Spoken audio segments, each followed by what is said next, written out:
story one when I think about that time. Those days we spent together, it's hard to understand how I ended up here, alone, with this darkness wrapped tightly around my heart. But if I dig deeper, if I'm honest with myself, I know it was all meant to be. I just didn't notice. When I first met him, I couldn't imagine that our journey would lead me to this moment, a moment where I would be on the ground, broken and vulnerable. We were together for 6 years. 6 long years filled with laughter, tears, hard times, and what I thought was true love.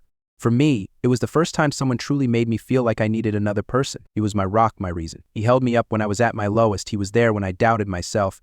He made me believe in love and in us. But over time, I began to lose touch with it. At first, it was the little things that didn't seem important. He'd be working late, and I'd be alone. He'd be busy more and more often, and I'd be sitting at home, thinking about how inseparable we once were. My thoughts would return to the days when he was always there, when his shoulder was the place I could find comfort. But with each passing day, I began to feel more and more like we were miles apart, even though we still lived under the same roof. Employment, work, career, each of us began to pull in our own direction, not noticing how we were destroying what we had been building for so long. We began to lose the ease of communication that had once been natural. I began to pay attention to the smallest shortcomings that had previously seemed insignificant. Little things that I could forgive before now became a source of pain. Sometimes it seemed to me that I was living with a stranger, and not with the one with whom I had shared my life all these years. All this was building up, and I didn't notice how it was starting to change us. Our arguments became more frequent, our conversations more reserved, and our gazes more distant. I didn't know when it started, but I felt a gap growing between us, and I didn't know how to bridge it. I started to fight with myself. I had always been a strong woman, used to dealing with problems on my own, without relying on others. But in our relationship, I felt that I needed to allow myself to be vulnerable, to let the other person take on some of that weight, and he did at first. But over time, it began to feel unnatural to me. I began to return to old habits, to build up again the walls that I had once torn down. I tried to fight it, but deep down I knew that I was no longer the same as before, and I didn't know what to do about it. Every day seemed more and more meaningless. I made excuses, tried to console myself with the fact that work was hard, that we had too much on our shoulders. But I knew that I was really just afraid that we were no longer the people who met one day and said they wanted to be together forever. It all culminated in that moment when everything exploded. A small argument, literally nothing, became the catalyst for everything that had been building up over the years. I remember being out of breath at that moment. I tried to be reasonable. I tried to stop, but the words were already spilling out. He was angry too. We were both angry, tired, and frustrated. I couldn't believe that something so small could grow into something so destructive. But it did. We didn't stop. We didn't take a step back. We didn't try to see each other. We both went on the defensive, and soon our words became so harsh that it was impossible to take them back. I hoped he would understand that I didn't want to leave, that I didn't want to break up with him. But in that moment, I knew it might be too late. He looked at me, and I saw the same pain in his eyes that I felt. We both knew that none of this would be fixed with words. We both knew that our relationship had reached the point of no return. When he left, I felt like the world was crumbling around me. Everything I had once built, everything that was ours, was simply gone. Now that I was alone, it was unbearable to realize that this man who had been my rock was no longer there. I tried to justify his actions, to find reasons why it happened, but the truth was simple. We had both become complacent, and now I was paying for it. I loved him so much, I wanted things to be different so much, but I didn't know how to preserve what we had lost. Now I find myself in this empty space that was once home. There are traces of his presence everywhere, but he is gone. This feeling of emptiness has filled everything. I have tried to find strength within myself, but it feels like I am just standing still, not knowing where to go. Life without him seems impossible, and I don't know how to start moving forward again. After all this happened, the world around me became somehow alien and unrecognizable. I sat in the silence of my apartment, which was once full of laughter, conversations, and our habits, which now seemed alien, like memories of another person. I tried to understand what went wrong, looking for answers in every corner of my memory. But instead of clarity, I sank deeper and deeper into a swamp of uncertainty. It all started with me thinking that if we worked on the relationship,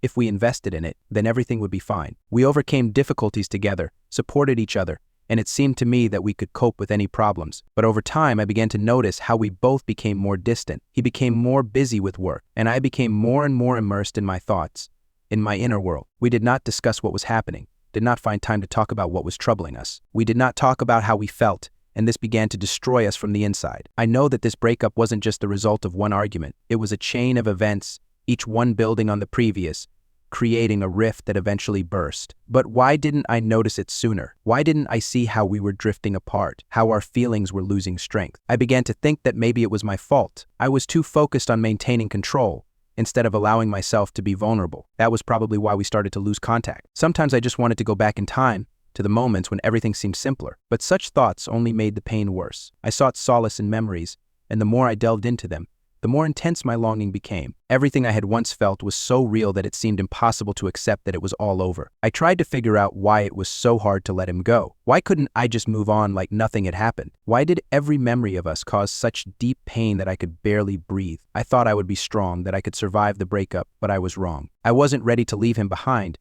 not ready to let go of what felt like a part of me. The time I spent alone turned out to be the most difficult period of my life. I was worried and tried to figure out why it was so hard for me to forget him, why I couldn't let go of the past. But the more I thought about it, the clearer it became that it wasn't just him. I was lost in myself. I didn't know how to be alone. I didn't have the inner strength to cope with what had happened. I had always been a person who was used to relying on others, and now that I was alone, I didn't know what to do. The fear of loneliness became almost unbearable. I was beginning to realize that it wasn't just our breakup that had left a void in me, but also my inability to cope with that void. I was worried that I was having such a hard time being myself, that I was having such a hard time figuring out how to move on without him, and that feeling of helplessness became my constant companion. I wanted so much to get back to the old state, when everything felt right, when I felt like I had someone to live for, that I knew where I was going. But now that path was unclear. I decided to go to therapy.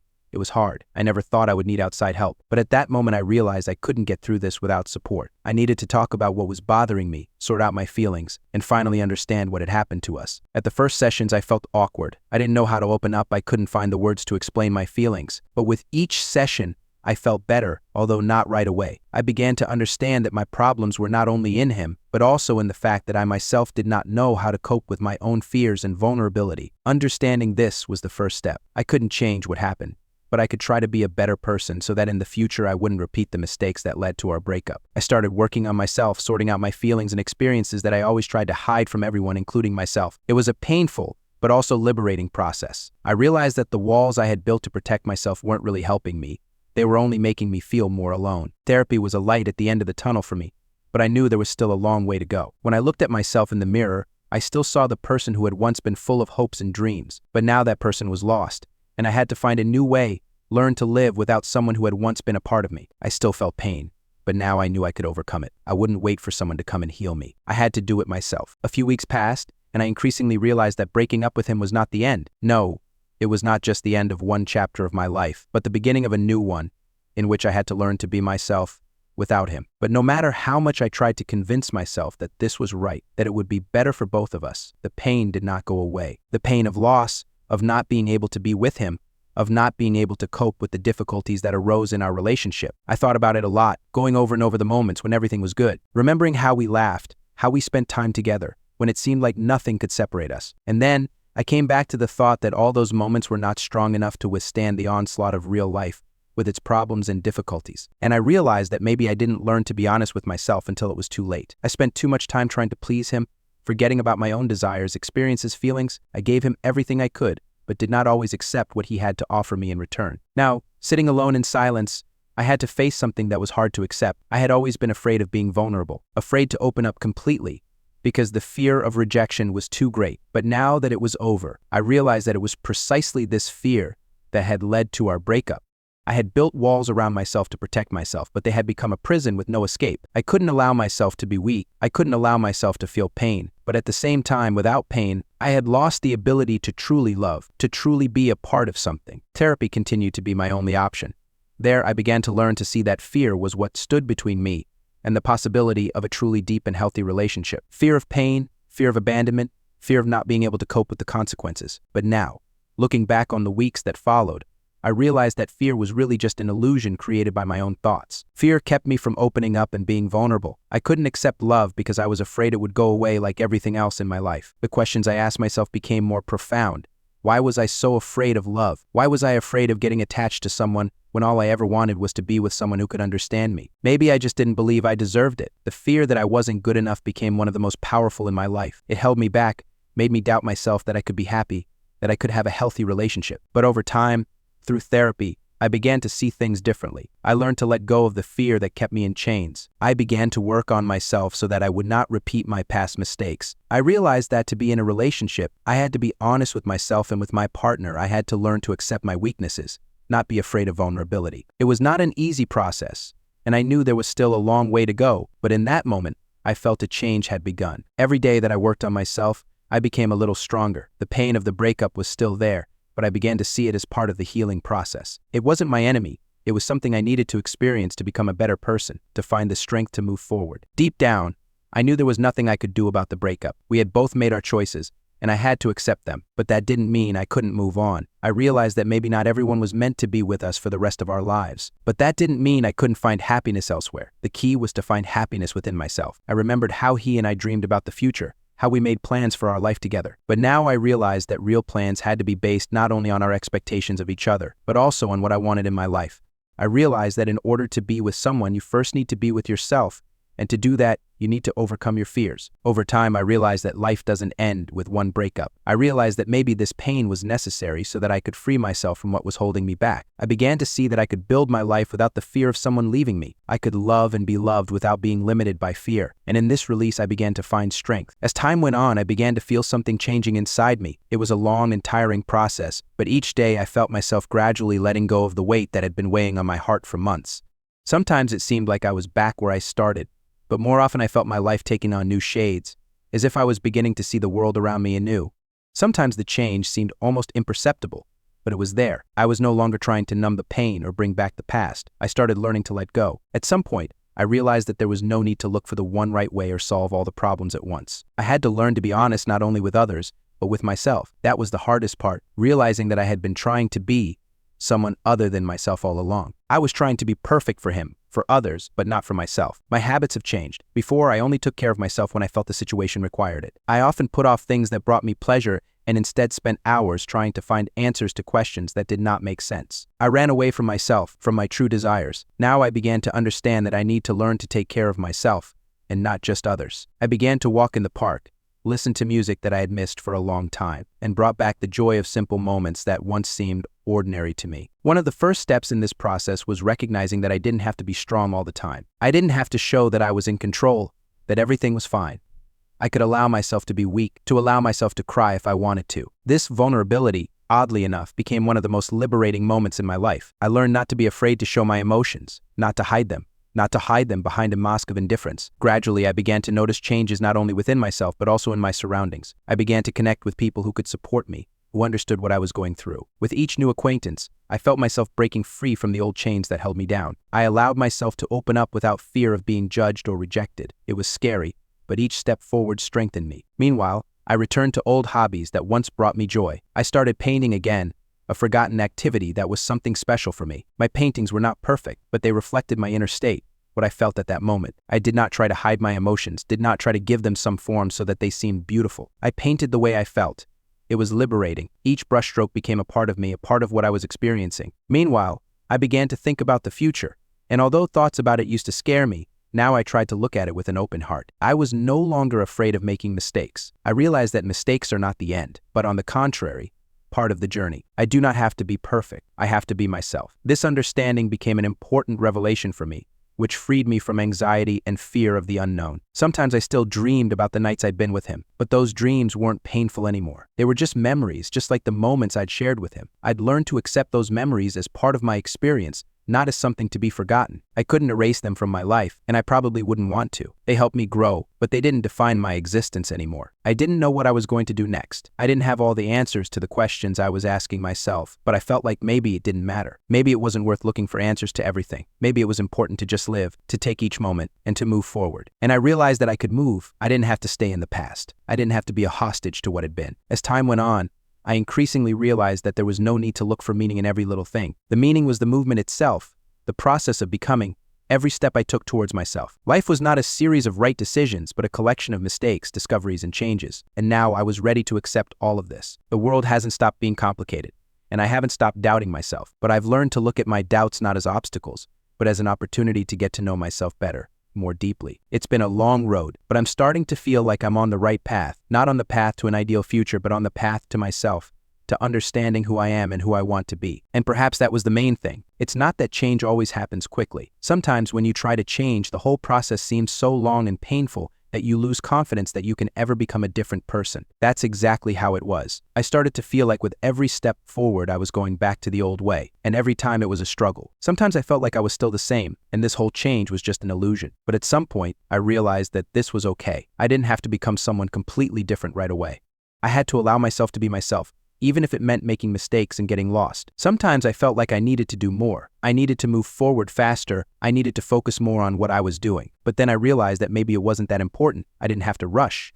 I could allow myself to be, not in the sense of being passive, but in the sense of accepting that I was on my path and that was enough. I didn't have to compare myself to others or to who I wanted to be. The process of self-discovery turned out to be more difficult than I could have imagined. At first, I thought it was enough to simply stop looking for the cause of my problems in others. But it turned out that even digging deeper is not always so easy. It was necessary to look deep within myself to understand which of my actions, reactions, and sometimes even silence became part of the problem, not the solution. Admitting that I too was wrong and could have acted differently was difficult. Sometimes, even in the most difficult moments, I wanted someone to take responsibility for me, because it was easier to blame the world than to admit my part in what was happening. But now I was beginning to realize that only by accepting my role could I move on. There was an emptiness inside me that I knew wouldn't go away. Sometimes I wanted to go back to where everything was familiar, where I didn't feel so vulnerable, where everything was under control. But I knew that when I looked back, I would find nothing but memories of what could have been. I wouldn't go back even if I could. I couldn't relive those feelings. I couldn't bring back that love. It was a different path,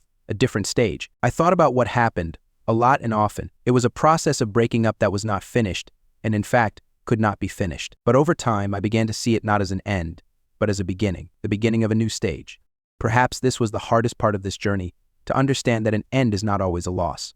Sometimes the end of one stage can be the beginning of something new. It doesn't have to be something grand and dramatic. Sometimes the beginning is just an opportunity to see things differently. Sometimes I worried about my mistakes, about those moments when I didn't act as I should have. But more and more I began to understand that this is a part of life. I made mistakes because I am human. This does not mean that I cannot correct my steps or learn to be different. It means that I have to forgive myself, no matter how difficult it is. When it comes to relationships, I realized that I needed to relearn how to trust myself and others. I was so caught up in the idea of the perfect relationship that I forgot how important it was to just be a real person, not to strive for perfection, but to be yourself. And that was liberating. I began to understand that love is not always going to be perfect, that it is not always about being with someone who makes everything easy. Love is a multifaceted and complex feeling that involves growth, compromise, pain, and joy all at the same time. Sometimes I found myself still holding on to this idealized image of relationships that I had created in my head. I expected something completely different from people, from a partnership, and it was driving me crazy. I realized that these expectations were one of the reasons why it was so hard for me to move forward. I had created a standard that no one could live up to, including me. I needed to shed that image and start seeing relationships for what they were, with their complications, with their imperfections, and that was what made them real. It was hard to learn to let go. It would have been easier to stay stuck in what had been, what felt familiar. But I knew I couldn't let that happen. I woke up every morning determined to move forward, and though my heart still felt heavy at times, I learned to see it as a process. Not an end point, but something that just took time. I learned to be patient with myself, and at one point, when I thought I had achieved some kind of inner peace, the old memories came back again. I met someone who made me feel like all was not lost. It was the moment I realized that maybe love wasn't over yet, but I was ready to let it back into my life. Maybe I was ready to start something new, but only if I allowed myself to be vulnerable and open to new possibilities. Every day I realized more and more how much I had lost, but also how much I had gained. Sometimes I felt like I needed to go through this breakup to finally understand what was truly important. It was hard being alone, but gradually loneliness ceased to be something scary. It became a time for self-discovery, a time to figure out who I really was without being tied to someone else. I stopped looking for external meaning in other people and began to look for it within myself. But that didn't mean it was easy. There were times when I tried not to remember what had happened before. It wasn't always possible. Sometimes I would run into old friends, we would chat about life, and at some point the conversation would turn to a past relationship. I would notice how it still affected me. I wanted to move forward, but the emotions would still wash over me, and I would find myself in that cycle of regret again. Sometimes I wished I could go back, even for a moment, to feel that love again, but I knew it was impossible. Part of me tried to hold on to illusions, but another part of me increasingly realized that the longer I stayed in the past, the harder it would be to move forward. It was painful, but it was a necessary process. I began to understand that being strong didn't mean bottling up all my emotions and trying to suppress them. Being strong meant acknowledging my vulnerability, my feelings, accepting them, but not letting them control my life. I was learning to let go, and that was the hardest part, but I was getting stronger every day. At some point, I felt ready for a new relationship, but it wasn't because I wanted to just find someone, but because I learned to value myself. I no longer looked for my value in another person because I realized that it was already inside me. And only now, when I was freed from dependence on other people's feelings, I could start to look at the world differently. I was ready to let someone new into my life, but only if this person was ready to respect my boundaries, and most importantly, was ready to come into my life not as someone who would replace the past, but as a new person with whom I could build something new. The process of getting to know myself continued. I began to devote more time to myself. I began to read books, do what I liked, walked more, restoring the habit of being alone without feeling lonely. These moments became a source of strength for me. I learned to be at peace with myself and enjoy this state. And this was not just a habit, but a real inner state of peace that I created myself, without the help of other people. But even as I began to adjust to my new life, there was still a small ache in my heart.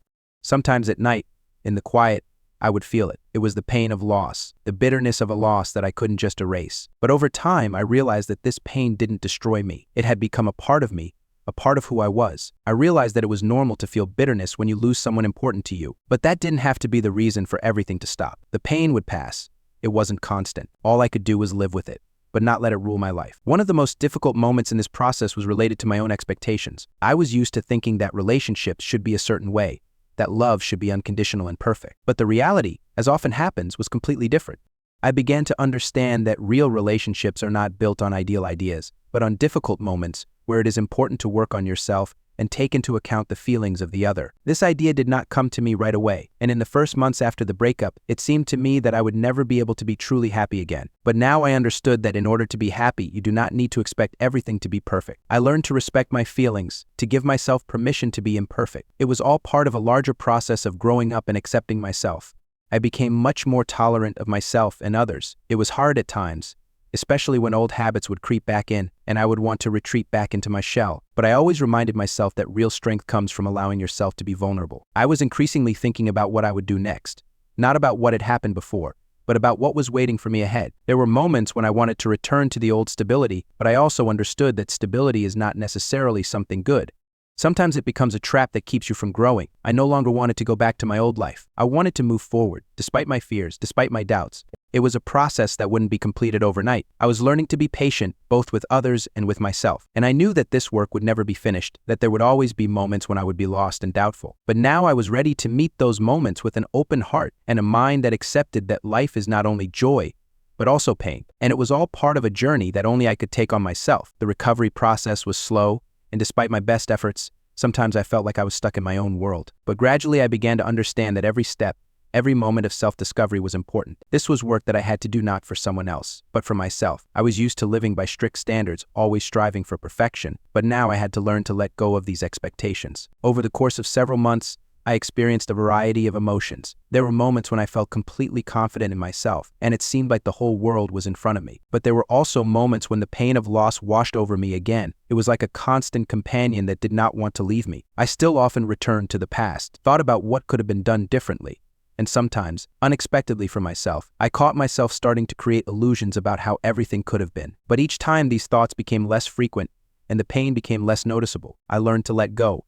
And this was liberating. Realizing that I was no longer attached to these memories was a real breakthrough for me. I began to see the world differently. At first, it was scary to look into the future, when everything seemed so uncertain and empty. I didn't know what would happen next, and that scared me. But with each new step, with each new day, I realized that I had control, not over what was happening around me, but over how I responded to it. I could change the way I perceived my life. One of the biggest changes was my attitude towards loneliness. At first, it was excruciating for me. I couldn't figure out how to cope with this state. But now, after some time, I learned to perceive loneliness not as a punishment, but as an opportunity. When I was alone, I could really focus on myself, my desires and dreams, without being distracted by the needs of another person. This gave me freedom. I could be with myself in the full sense of the word. My old habits began to be replaced by new ones. I started doing things that I had previously put off. I signed up for courses that I had always wanted to take, learned new languages, and played sports. All of this filled my life with new meanings. I felt my energy gradually changing, and my previous anxiety disappearing. When I found myself alone, I didn't feel abandoned, I felt safe. At some point, I even realized that I didn't need to be with someone to feel complete.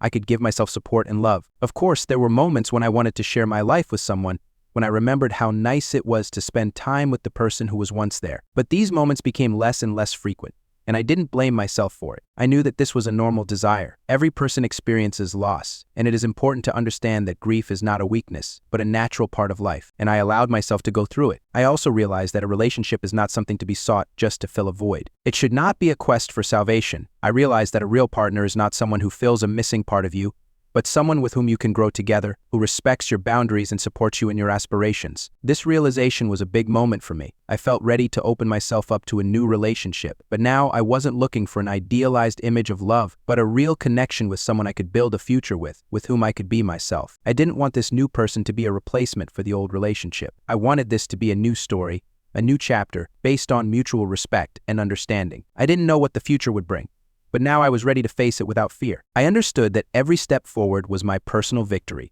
regardless of how my relationships with other people would turn out.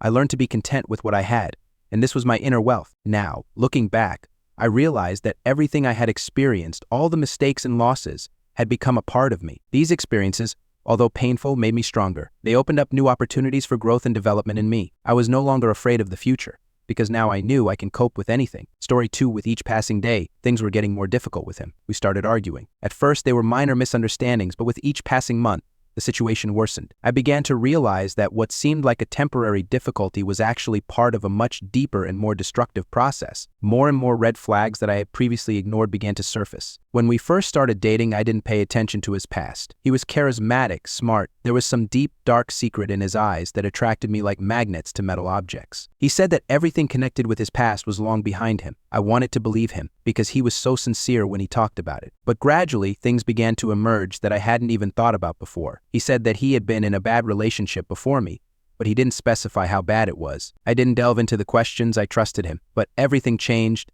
when I accidentally discovered information about a court case involving his ex-girlfriend. It was more than I could have imagined, and I began to feel like I was in a relationship that was much more complicated than I could have imagined. I can't pinpoint when he told me about his past, about how his ex had sued him years ago. The restraining order he had was serious. But despite that, I didn't ask anything then. I didn't ask the questions I should have. And I didn't think about the possibility that his aggression might be something deeper than just bad behavior. I made excuses for him. I thought he had changed, that he was a better person, that his past didn't matter. But with each passing day, I began to see that this shadow of the past was not leaving him. He began to drink more and more often. At first, it was small doses that passed quickly, but then it got worse. I noticed how he became irritable, nervous, and sometimes aggressive, especially if something did not go according to plan. It was like an old habit that had reawakened in him, and I did not know what to do about it. I tried not to pay attention, but each time his drinking became more frequent and his behavior became more aggressive. One day, when I came home from a work trip, everything was destroyed. It was the final blow that I couldn't ignore. He was in some strange state,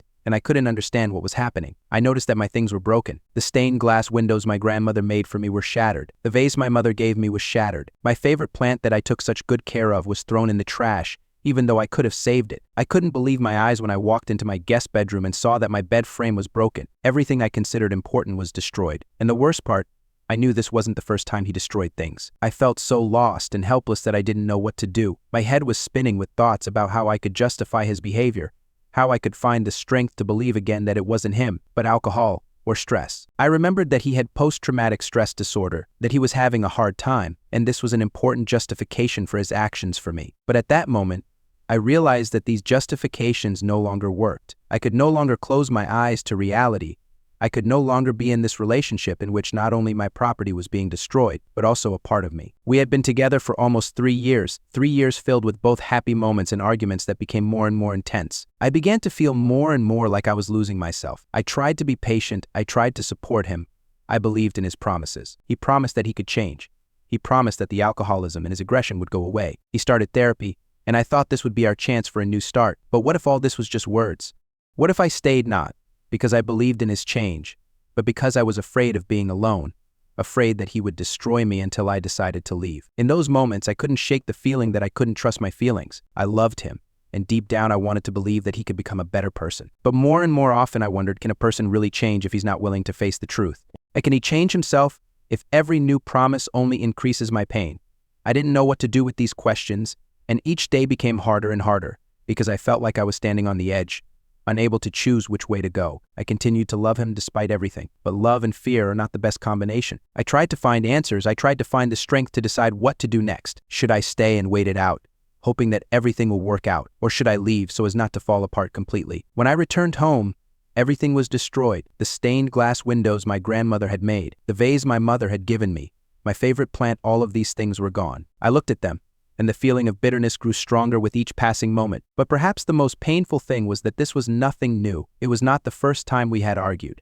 And unfortunately, this would not be the last. Every time the argument escalated into something more, he became a different person, a person I could not recognize. His aggression, directed at me, at things, at everything I loved, left me with a strange feeling of helplessness. I felt like I was standing in an empty room, trying to figure out what had happened, what had caused all of this. Because just yesterday he had promised he wouldn't do this anymore. He had said he wanted to change, that he wanted to be a better person for me. But as soon as I walked in the door and was faced with destruction, I knew those promises weren't worth the paper they were written on. As I watched my favorite things turn into a pile of trash, I felt pain fill me. This wasn't just the destruction of material objects. This was the destruction of a part of my soul. The stained glass windows my grandmother had lovingly created for me carried generations of memories. They were part of my family, part of me. The vase my mother had given me was a symbol of her love, even if she couldn't be there at that moment. My plant, which I had cared for years, was a symbol of how, despite all the difficulties, I tried to take care of what was dear to me. And now, all of it was gone,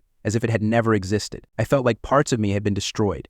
He had just thrown my plant away like it was worthless. I couldn't believe my eyes. I was sitting on the floor, surrounded by rubble, and I felt completely broken. It wasn't just the destruction of things, it was the destruction of my memories, the things that were dear to me. I couldn't understand how he could do that, especially when he knew how important those things were to me. He knew how attached I was to those memories, but he kept destroying everything that was connected to them. Then I noticed the pieces of paper on the table, tickets for a concert we were going to in a couple of weeks. I remembered how we had chosen this concert together, how he had promised that it would be our night, when we would forget about all our problems and just enjoy time together. But now those tickets seemed so distant, so insignificant in light of everything that was happening. I couldn't understand how he could be so unfair, how he could not appreciate what I put into our connection. Every day I wondered more and more what I was doing wrong.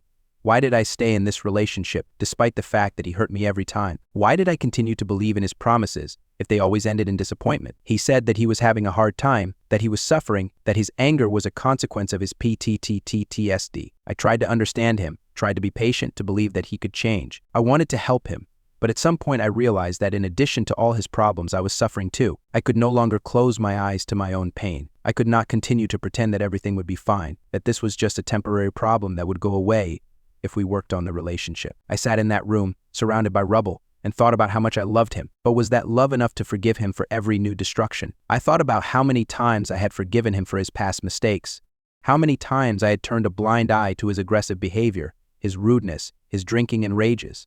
I tried to find excuses for his actions, but each time they became less and less convincing. At some point, I realized that his problems weren't the only source of pain in this relationship. I was part of the problem because I couldn't let go, couldn't admit that it was time to take a step back. At that moment, I felt like maybe I had gone too far. Maybe I shouldn't have stayed with him after the first argument, when I saw him destroy things in an alcoholic rage. Maybe I should have left sooner before the red flags became so obvious. But it was too late now. I had been in this relationship for almost 3 years.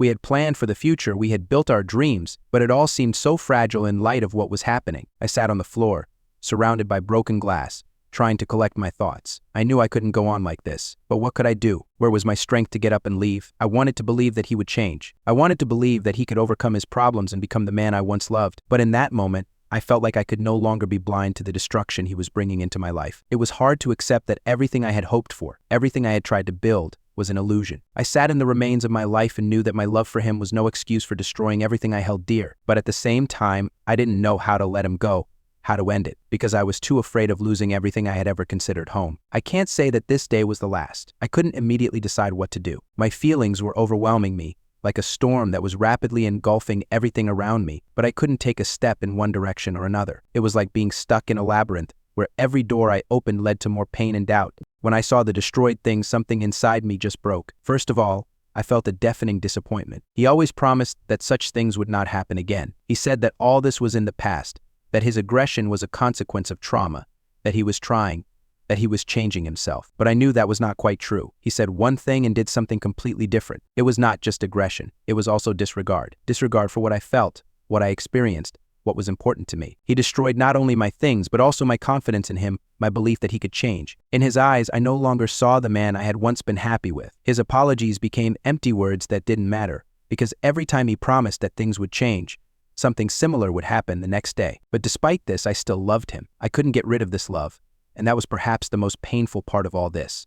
How can you love someone who does this? How can you continue to love when your heart is starting to burst at the seams? I sat in silence, surrounded by the destruction, trying to figure out what to do next. He sat silently across the room, knowing he couldn't make excuses anymore, that he couldn't say anything more to change what had happened. I could see the same pain in his eyes that I felt, but I could also see a weariness in them. He was exhausted. It was obvious. He had lost control again. And even though I knew he was struggling with alcoholism and PTSD, I couldn't justify his behavior. He started treatment, and I tried to support him, to believe that he could change his life. I was there when he started therapy, supported him when he decided that rehab was necessary. But now I wasn't sure that all this was more than just words. Can people really change? Can they sincerely work on themselves and correct their mistakes when their behavior hurts those around them? I didn't know what to think. My love for him was real. It wasn't just a crush. It was more than that. I saw both the good in him and the bad. He was a man I could love, if only he could fight his demons. But I couldn't be his savior. I couldn't constantly forgive him for the things that hurt me. And at the same time, I didn't know if I could just walk away. He was still the man I once dreamed of building a future with. Every day was a struggle. On one hand, I felt like I had to be there for him, support him, give him a chance to change his life. On the other hand, I felt like I was losing myself. I tried to be strong, but I felt like I was becoming emptier every day. The destruction in my life wasn't just physical. It was penetrating me, destroying my sense of self, my confidence in my own decisions. I couldn't figure out how to live with it. How can you continue to love when your love hurts you every day? I thought about what he was saying, that he had struggled in the past, that he was struggling, that he was working on himself. But was that an excuse to destroy everything that was important to someone else? Were his problems an excuse to continue to suffer? I understood that he really wanted to change, but I wasn't sure that I could be the one to wait for him to do it. Can people change if they really want to? I tried to find answers to these questions, but the more I tried, the more confused I became. The question wasn't that I didn't love him. The question was, could I continue to love him if his behavior continued to destroy me? When he apologized again, I couldn't figure out what those apologies meant to me. Were they sincere or just a way to avoid responsibility? I couldn't be sure. He had been patient with me when I had lost my temper, when my emotions had gotten out of control. He had helped me through tough times. There was no doubt about that. But this moment, when he had destroyed everything I loved, I couldn't forgive. I couldn't forgive him for the pain he had caused me. It was hard to admit, but I realized that I couldn't be in this relationship anymore if I didn't feel safe. I couldn't continue to live in fear that each new destruction would break me even more. I had to make a decision that wasn't out of love, but out of self-care. Love shouldn't hurt. It should bring joy, support, respect. And in this relationship, I felt my heart shrink with each new action. I didn't know how it would all end, but I knew one thing: I couldn't stay in this hell any longer, where love and pain intertwined like an irresistible force. The silence in the room was deafening. It permeated every cell of my body, every corner of my mind. I sat on the floor, surrounded by rubble, the thoughts in my head changing as fast as my feelings. I couldn't go on like this. Everything I once considered normal now felt twisted, broken, and despite all the love I still felt for him, I knew I couldn't stay. I remember feeling like I was being pulled in two different directions at that moment. On the one hand, I wanted to support him, to be there for him, to help him through his problems. I understood that he was struggling, that he was dealing with his own demons, and that his aggression and destruction were a result of what he had been through in the past. But on the other hand, I knew that I couldn't allow myself to be destroyed by this process. I couldn't be a victim of his problems. I couldn't lose myself in trying to help him become the person he could be. How much more could I forgive? How much more could I turn a blind eye to the destruction he was bringing into my life? How many times could I try to explain to myself that he would be better, that he would change, that his behavior was a result of his trauma and I had to be patient? How many times could I try to convince myself that it was worth staying just to be there for him in his weak moment? None of it was worth it if I was losing myself in the process. I remember dating him when things were simpler. We'd laugh, make plans for the future, dream of being together, of having our place in this world. He'd been a friend, a partner, a person I could spend the rest of my life with. But now those dreams seemed so distant and alien. All those moments when we'd laughed, when I'd felt like I'd found my footing, now seemed like an illusion. I couldn't live in a world where those moments were the only things that remained constant. I stood at the crossroads of two roads. One road led to continuing this relationship, to endlessly justifying his actions, to believing that he would change and that all my sacrifices would be rewarded. The second road led to liberation, from the pain, from the fear, from the destruction I was experiencing. It led to finding myself, to restoring what I had lost over the years. But I could not find the strength to choose right away. The breakup was terrible. It was not just running away from problems. It was an admission that I could no longer tolerate the pain, that I could no longer stay in this relationship for the sake of some abstract hope. He was there, silent, knowing I was on the edge again. I couldn't look into his eyes. I couldn't look at him and believe that everything would be okay. Everything was destroyed. The stained glass windows, my vase, my dreams, they were all ashes. I couldn't understand why, if he truly loved me, he kept destroying everything I loved. Why he couldn't control his anger, couldn't find the strength to cope with himself, couldn't be the man I so desperately wanted to be. I thought back to the promises he had made. He said he would fight himself, that this was all his pain, his battle, and that, if I was there, he would overcome everything. I believed him, I believed his words. But standing in the rubble, I realized that his words could no longer comfort me. He couldn't promise me that everything would be okay if he wasn't willing to work on himself and our relationship. And I couldn't stay in a situation where everything I had built was destroyed with each of his attacks. I stood up and walked into the other room. My mind was in a turmoil, my feelings were plaguing me. But I had to do something. I had to make a decision. I couldn't let him trap me. I couldn't let fear and love be the reason I kept hurting. Maybe he does want to change, but what if I deserve better, too? What if I deserve a world where I don't have to be afraid every time we fight, where I don't have to justify his actions? I've realized that even if he fights his demons, I can't wait forever. I can't wait for things to get better. I can't live in hope. I deserve peace and safety. And maybe to find that, I have to leave. Forgiveness and forgiving yourself are not the same thing. I forgave him, and I tried to understand him, but I didn't forgive myself for staying in this relationship, even though it was hurting me. I had spent too long trying to be strong for both of us, too long hoping that things would change, and now I knew I had to leave to save my soul. Then I made a decision. I couldn't wait any longer. I couldn't live in fear. I had to break free. It wasn't an easy decision. I couldn't forget the moments when we were happy, when he was the man I loved, but I couldn't close my eyes to the fact that his pain was destroying not only him, but me too. I couldn't live in this constant fear and doubt any longer. I had to break free from the chains that kept me close to him. I stood by the window, feeling the cold air from outside enter the room, as if trying to cool my thoughts, which were heated with excitement. Time seemed to slow down. All the events of the last months flashed through my head, and I could not shake the feeling that I was standing on the edge of an abyss. And this abyss was inevitable, even if I did not know how to jump into it or how to retreat. My heart was heavy, and my thoughts were confused with each other, like unruly waves that could not find their way. I thought about all the times he had been my support, when he had pulled me out of my darkest thoughts, when his presence had made me feel safe. I thought about how he had apologized for his actions, how he had tried to understand what I was going through. And perhaps at some point I had believed that his changes would be real, that he was truly struggling with himself. But now I could no longer close my eyes to what was happening around us, to the fact that his words often diverged from his actions, to the way I was destroying myself, trying to justify him. He was sitting on the couch again, silent. I felt like I couldn't even get up and go to him because I lost myself in his presence. I couldn't find the strength to say the words I needed to say, and I couldn't even start a conversation because I was afraid to hear what he would say. But I knew that if I didn't say it now, I would stay here in this empty room, endlessly deceiving myself. Everything I once thought was important seemed so insignificant now. Those little fights that used to seem so important now paled in comparison to what was happening between us. He broke my things. He tore apart a part of me that I held so dearly. And even though I knew his actions were not just driven by his aggression,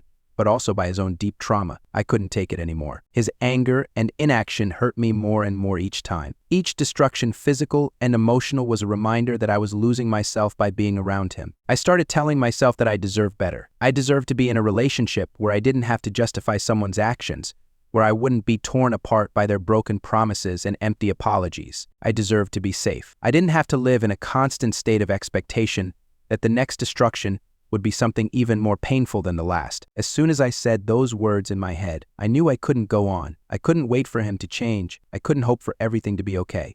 My life shouldn't depend on him changing.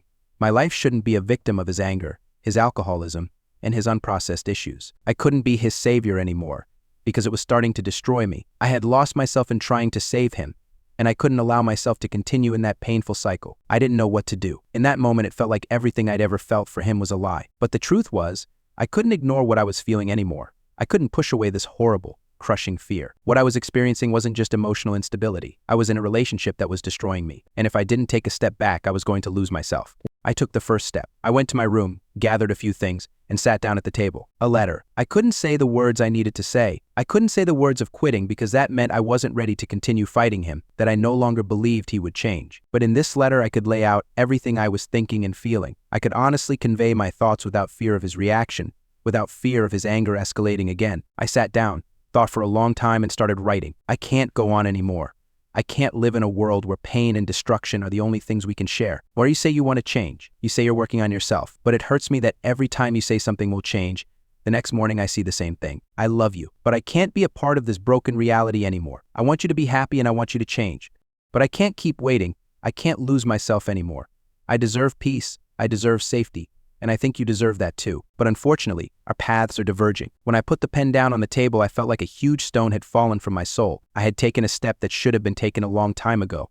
I didn't know what would happen next. I didn't know how he would react. But I knew one thing: I couldn't continue to be a part of something that was destroying me. At that moment, I felt relief, but at the same time, a huge emptiness. But the emptiness wasn't as painful as before. It was an emptiness in which I could begin to rebuild myself. And when I took the letter to the door, I realized that at some point I had to let go. I left, and the loneliness that remained in the house filled the walls like a lost soul left behind. For the first few minutes, I couldn't figure out what I was feeling. Silence. It was everywhere, in the empty rooms, in the spaces between my steps, in every breath. The silence was both pleasant and terrifying.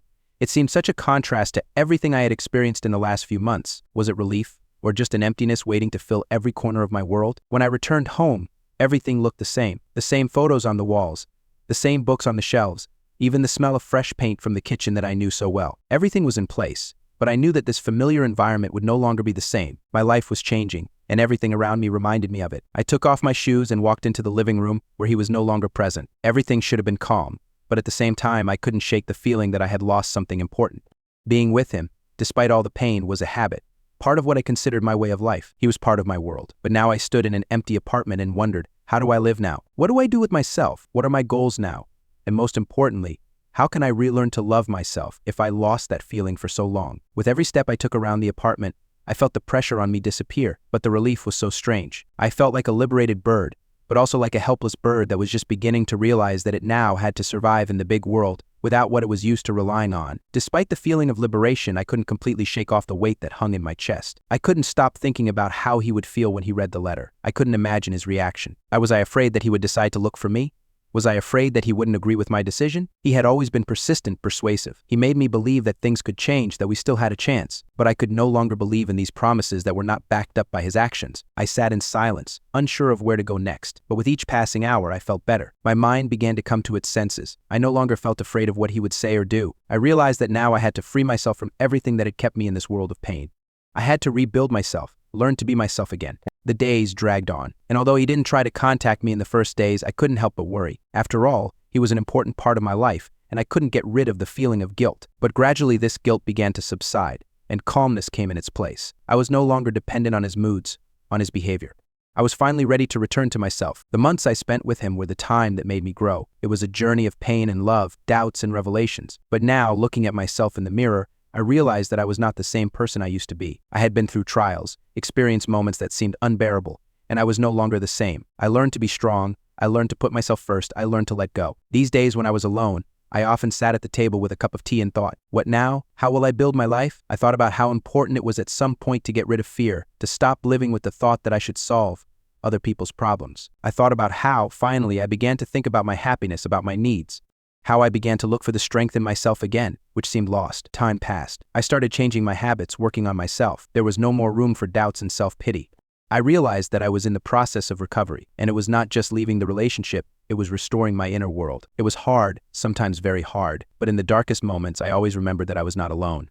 I just had to believe in myself and give myself a chance for a new start. When I opened the door to the balcony and felt the cool evening air on my skin, I felt a strange relief. I looked at the stars, remembering how many nights I spent waiting for change. I thought I could find answers in their brilliance, and in that moment, I realized that the answers did not come from outside. They were inside me. I was no longer looking for them somewhere else. I had already found them. Time seemed to move at an unusual speed. It flowed, but not at the rhythm I was accustomed to. Every minute was filled with new feelings, new experiences. After I took the decisive step and left him, when I dared to stand up and turn away from the shattered reality, a new chapter began. It was empty, but at the same time full of possibilities. And although I could not say exactly what was waiting for me ahead, I felt that the time had come to rebuild myself, my life, and my world. I lived alone, in silence, becoming more confident in my decision every day. The time I spent waiting for things to change, for things to get better, finally taught me a lesson. This experience taught me that you can't stay in a relationship that doesn't give you the opportunity to grow. You can't let pain destroy you for empty promises. I knew I couldn't let fear get the better of me again. As the months passed, I began to notice my energy returning.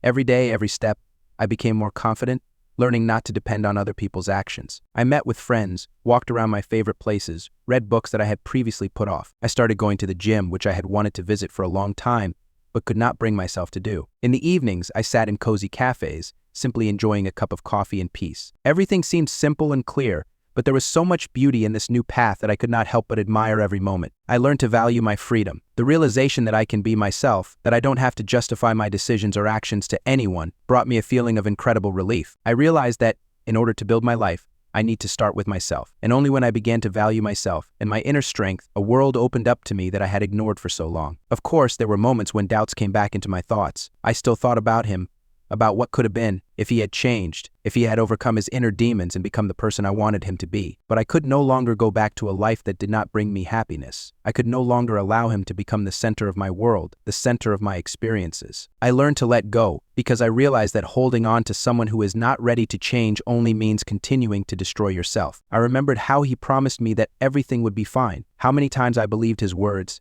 despite everything. But I understood that love should not be torture.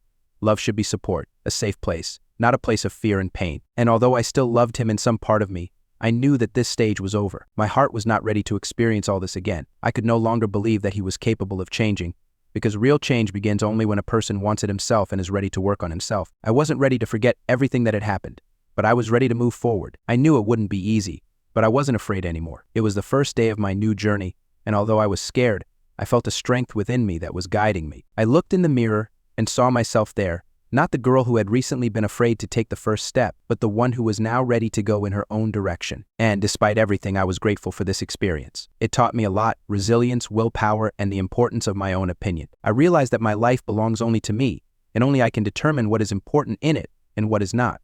I was not going to waste my time on those who destroy me without seeing a problem in it.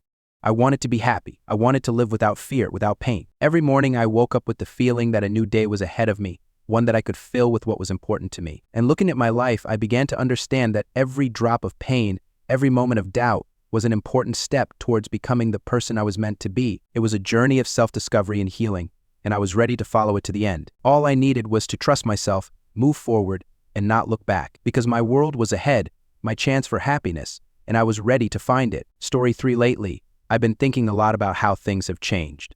We started dating when he was just starting out in his studies, and to be honest, I didn't think much of it back then. He was younger than me, and I couldn't imagine a relationship being serious. I was sure it would be hard to build a future, especially with someone who hadn't yet decided what he wanted to do. He didn't prioritize his studies, he didn't strive for a career, and sometimes I worried that all of this would remain just dreams.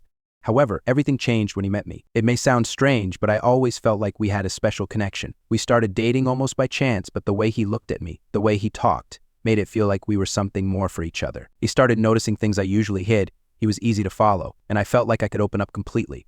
He became my rock, and although I sometimes doubted him, his faith in me strengthened my feelings. When I saw him changing, how he was starting to take his studies seriously, how he was taking on everything that had previously seemed distant to him, I began to feel proud of him. He began to work on himself, overcoming old habits, and it seemed to me that this was his true calling. I supported him, told him that everything would be fine, and that he would definitely succeed. Although I knew that our schedules were different, I still tried to be there for him, despite my own fatigue and workload. It was important to me that he felt that I was there, that we were together. But here's the thing, when I look at our life now, I realize that it's all starting to stress me out. At first, I didn't even notice how I was slowly losing my balance. He taught me how important it is to invest in a relationship, how important it is to support each other, but I began to feel like I was investing too much, and he wasn't investing quite enough. It increasingly seemed to me that in our relationship, I was the only one deciding how things should be. We weren't making plans for the future.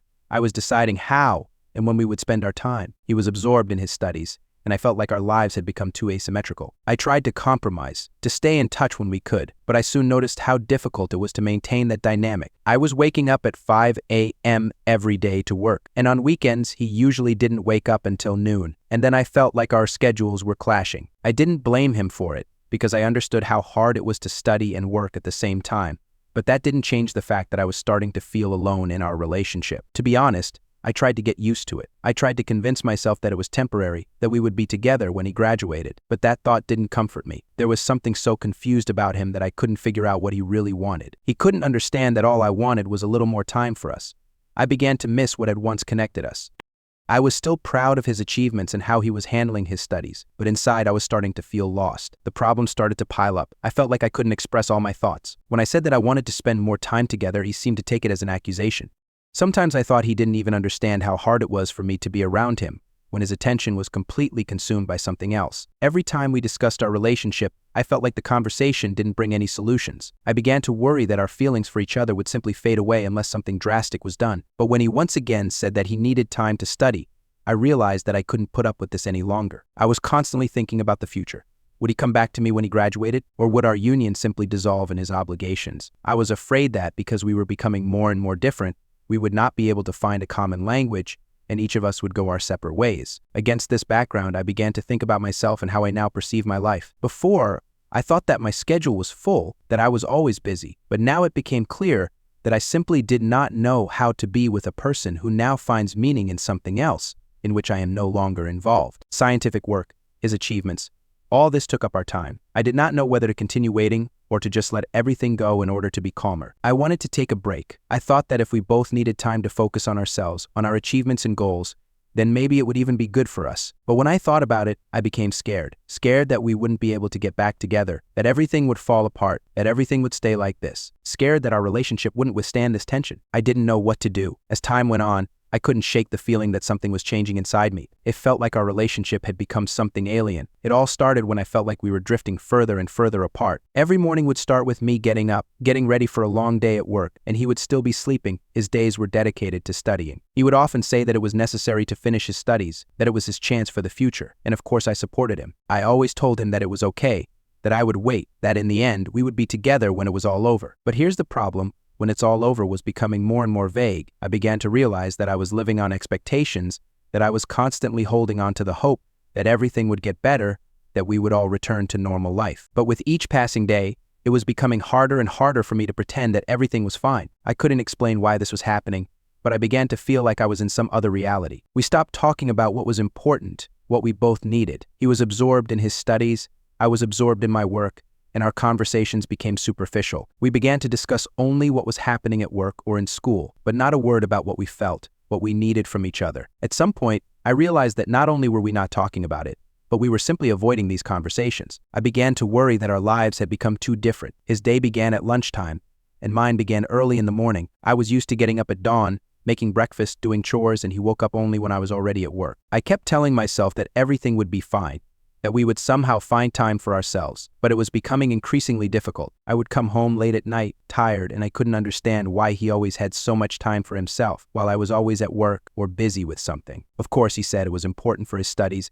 and I understood that, but anxiety was growing inside me. Sometimes I felt hurt. I tried to talk to him about it, but every time the conversation came down to him just being busy. He said he needed time to study, that he wanted to build a future, and that I had to be patient. But I was starting to feel like my patience was wearing thin. I couldn't think about what would happen later when he finished. I was starting to realize that this later was already taking up too much space in my life. He always said that it was all temporary, that when he finished we could start living for real. But it was becoming increasingly clear to me that this temporary had been going on for too long. My life wasn't standing still either. I started graduate school and realized that my life would be even busier than before. I was afraid that this would only make our differences worse, that I would be even busier now and he would still be absorbed in his studies. And then what? He would start complaining that I was too busy, and I would feel like I couldn't share my life with him, that we were still not on the same page. Sometimes I envied his friends. They could meet him whenever they wanted because they had the same schedule, studied together, and spent time talking and supporting each other.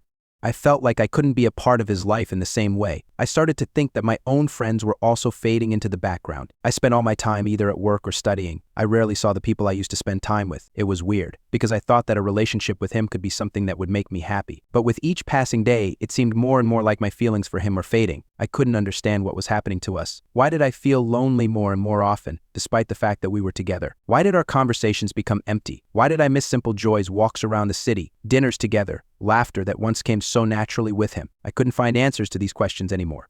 I was starting to feel like all these expectations were just a disguise for my true feelings, that I had been holding on to the illusion that we would one day be happy for too long, when in reality, we were drifting further and further apart. It was hard. I didn't know how to admit it, but I was starting to realize that maybe our relationship wasn't what I wanted. I didn't know how to tell him because I didn't want to hurt him. I didn't want him to think that I didn't believe in us, but the truth was, I just couldn't live in this uncertainty anymore. I needed a solution. I needed time to figure out what to do next. With each passing day, it became increasingly difficult to ignore the feelings I was trying to suppress. The expectations, the compromises, the support, none of it was bringing me the satisfaction I once felt. I began to notice my patience wearing thin, and I was becoming increasingly self-doubting. I tried to convince myself that it was normal, that our relationship had temporarily lost its former harmony due to his studies and my work schedule, but the deep, internal feeling that something was wrong did not go away. Every morning I woke up alone. More and more often he stayed in bed while I was already in the middle of my workday. I tried to understand his point of view. He was studying, preparing for exams, looking for ways to improve his future. I was proud of him, but I couldn't shake the feeling that I had to move forward too, that my future didn't depend only on his success. I began to realize that I wanted to build my life not around how he was developing, but around what I could do for myself. It was almost scary. After all, it seemed like I was always ready to adapt to him, making his goals a priority. But what now? When we were dating, his thoughts were usually occupied with his studies, his friends, his plans for the future. He couldn't understand why I wasn't happy with the fact that we barely spent time together. Why I didn't feel fulfilled when I saw him only a couple of hours a week, as was often the case. He didn't want to listen to my worries because he was preoccupied with his own problems. Every conversation we had ended with me telling him that everything would be fine, and he tried to assure me that after graduation everything would change, that it would be easier for us. But I was beginning to realize that it was this moment when we put everything off for the future that was tearing us apart. I thought more and more about what was happening to us and why our relationship had become like this. It was as if we were stuck in this empty, unbearably long pause that had no end. I tried not to think about it, but the thoughts returned again and again. I tried to support him, help him with his studies, be there for him as before, but inside I felt that something was wrong. Our conversations were empty. I could no longer truly enjoy the time we spent together. He continued to talk about how difficult it was to study, how important it was to complete this stage, but I increasingly felt that this was no excuse for spending his entire life in such tension. With each passing day, my feelings for him changed, and I began to doubt that we would ever be able to regain the balance we had before. I was on the verge of admitting to myself that our relationship might not stand the test of time, not because I didn't love him, but because I couldn't continue living in such conditions. He had become my reflection in the mirror, but not the one I once knew. I increasingly felt like I had been living in some parallel reality for a long time, where my feelings did not match his.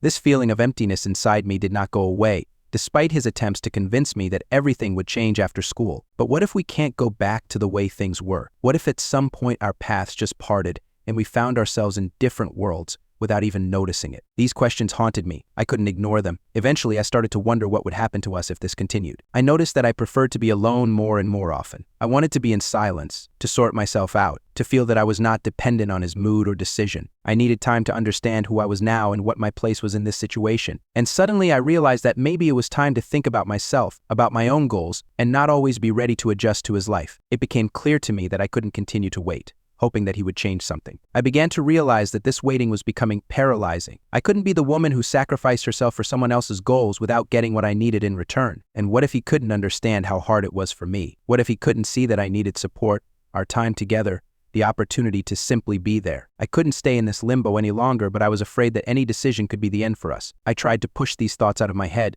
to calm down and just move on with my life. But the more I tried to ignore this anxiety, the more it became a part of my reality. Deep down, I knew that maybe we had both lost something important that we couldn't get back. Every time I woke up, I felt alone. I was used to getting up early, when the world was still quiet, and the world around me felt familiar and comforting. But that sense of safety began to fade. He was still in bed, and I would start a busy day without the opportunity to talk to him for a moment or share anything important with him. When I woke up, he was not there, and the emptiness began to grow. I felt like I had lost touch with him. In the past, we would sit together, discuss our dreams, our goals, everything that was important to both of us. Now, even though we still lived under the same roof, I didn't feel like he was there. We became like two parallel worlds that didn't intersect, didn't interact. His world was filled with school, friends, and plans for the future, and mine was filled with hard work and constant busyness. I tried to adjust, but the more time passed, the more I felt like it was destroying what we had. I began to ask myself more and more questions. Why couldn't he understand me? Why didn't he notice that I also needed his attention, his presence? After all, we were once inseparable, and now it was as if we were being pulled in different directions, like threads that could no longer connect. We talked about the future, about plans, but these conversations seemed empty. I began to feel that he no longer perceived me as an equal partner. Everything he did was related to his studies, and I couldn't understand why it had become so important that our connection faded into the background. When I looked at his daily life, I felt hurt. I knew that he was struggling, that he was working on himself, but it seemed to me that he was forgetting that I was a part of his life too. I was used to being independent, but I missed feeling needed in his world. I wanted him to spend more time with me, for him to see that it was important for me to be there too, but it seemed like I was the only one who realized it. I realized that I was creating compromises myself, but at the same time, I missed him doing something that would really show that he cared. Why should I continue to do everything for both of us? Eventually, this feeling of inadequacy became unbearable. I realized that I could no longer continue this game of compromise. It was not fair for me or for him. I began to fear that we were simply drifting apart without even realizing it. We had become like two people who only meet for short moments during the week, but do not share our real world. I could no longer wait for us to return to what we had been before. The feeling that all this was lost became my constant companion. Then I realized that I couldn't fool myself anymore. I couldn't keep pretending that I was okay with it. I was tired of our life being an eternal wait, and I didn't know how much longer I could keep it that way. I just didn't want my life to be made up of compromises and hopes for something uncertain. I began to understand that at some point I just had to make a decision, not because I didn't love him, but because I couldn't continue living in a state that was causing me pain. When I looked at him, I still saw him as the person I had once been happy with, but now something had changed, and I couldn't hide it from myself any longer. I was afraid of losing him, but at the same time I was afraid of staying in a relationship that no longer brought me happiness. It was difficult, and I didn't know how to tell him about it. But at that moment, I realized that I needed to start thinking about myself, because if I continued living like this, I would lose not only us, but myself as well. And it became clear to me that I couldn't keep waiting for him to change. It wasn't fair for me or him. I was ready to look for a way out of this situation, to figure out what to do next. When I decided I couldn't continue living in these conditions, it became clear to me that something needed to change. I realized that I was holding on to the relationship because I didn't want to be alone, but maybe I had been ignoring my true feelings for too long. All the compromises I had made for him began to feel meaningless.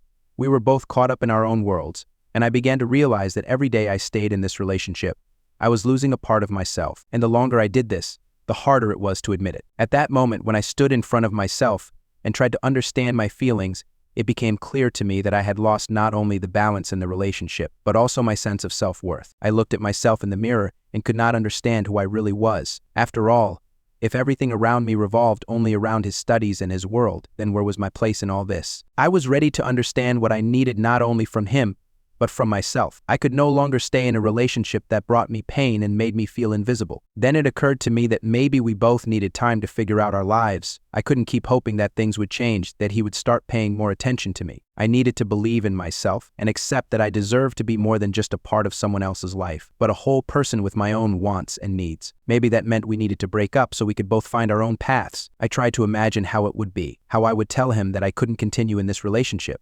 I was afraid of his reaction, because despite all our differences, I still loved him. But at some point it became clear that love cannot be based only on sacrifices and compromises. I realized that I no longer wanted to live in a relationship that was based only on me trying to hold his world in my hands, and his world did not include me. And that if I stayed in this relationship, it would only be because I was afraid of loneliness, but not because I was truly happy. Every day I became more and more sure that I had to make a decision. I started thinking about what would happen if I just decided to end this relationship. I was scared of the thought of being alone, that this would all be a waste of time. But what if all this pain wasn't so that we would stay together, but so that I would understand that I needed to move on to something new? All these thoughts and experiences came down to one thing.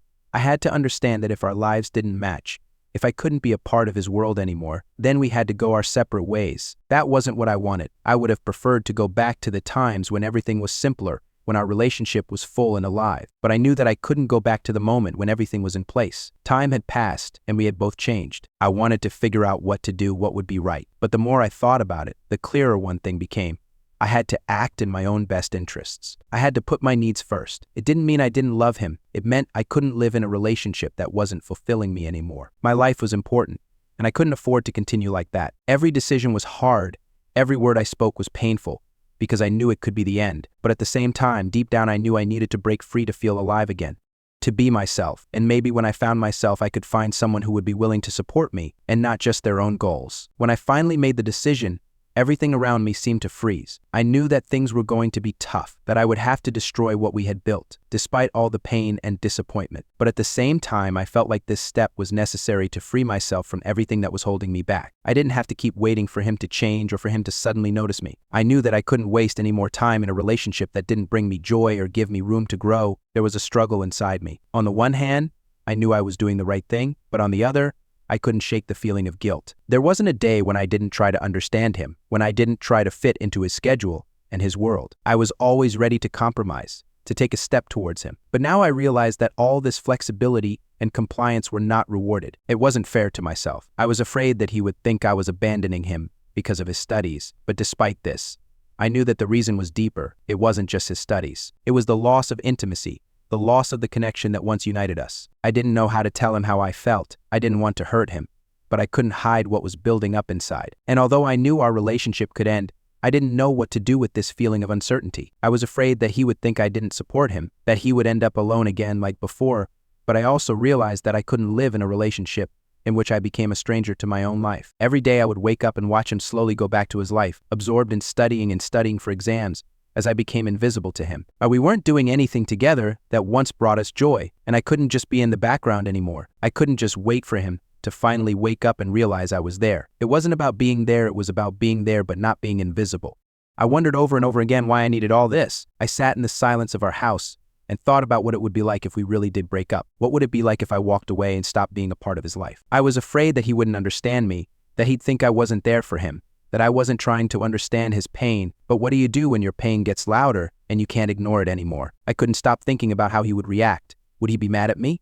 Would he regret letting me go? And yet, despite my doubts and fears, I knew this was the right decision for me. I couldn't keep pretending that everything was okay, that I was happy, when in reality I felt lost and deprived. I was looking for reassurance in myself and our future, but the more I thought about it, the more I realized that I needed to move forward. I couldn't stay in a relationship where I didn't feel complete, where I couldn't see a future. I couldn't live for his goals while forgetting about my own. This moment was not easy. It was full of pain, fear, and uncertainty.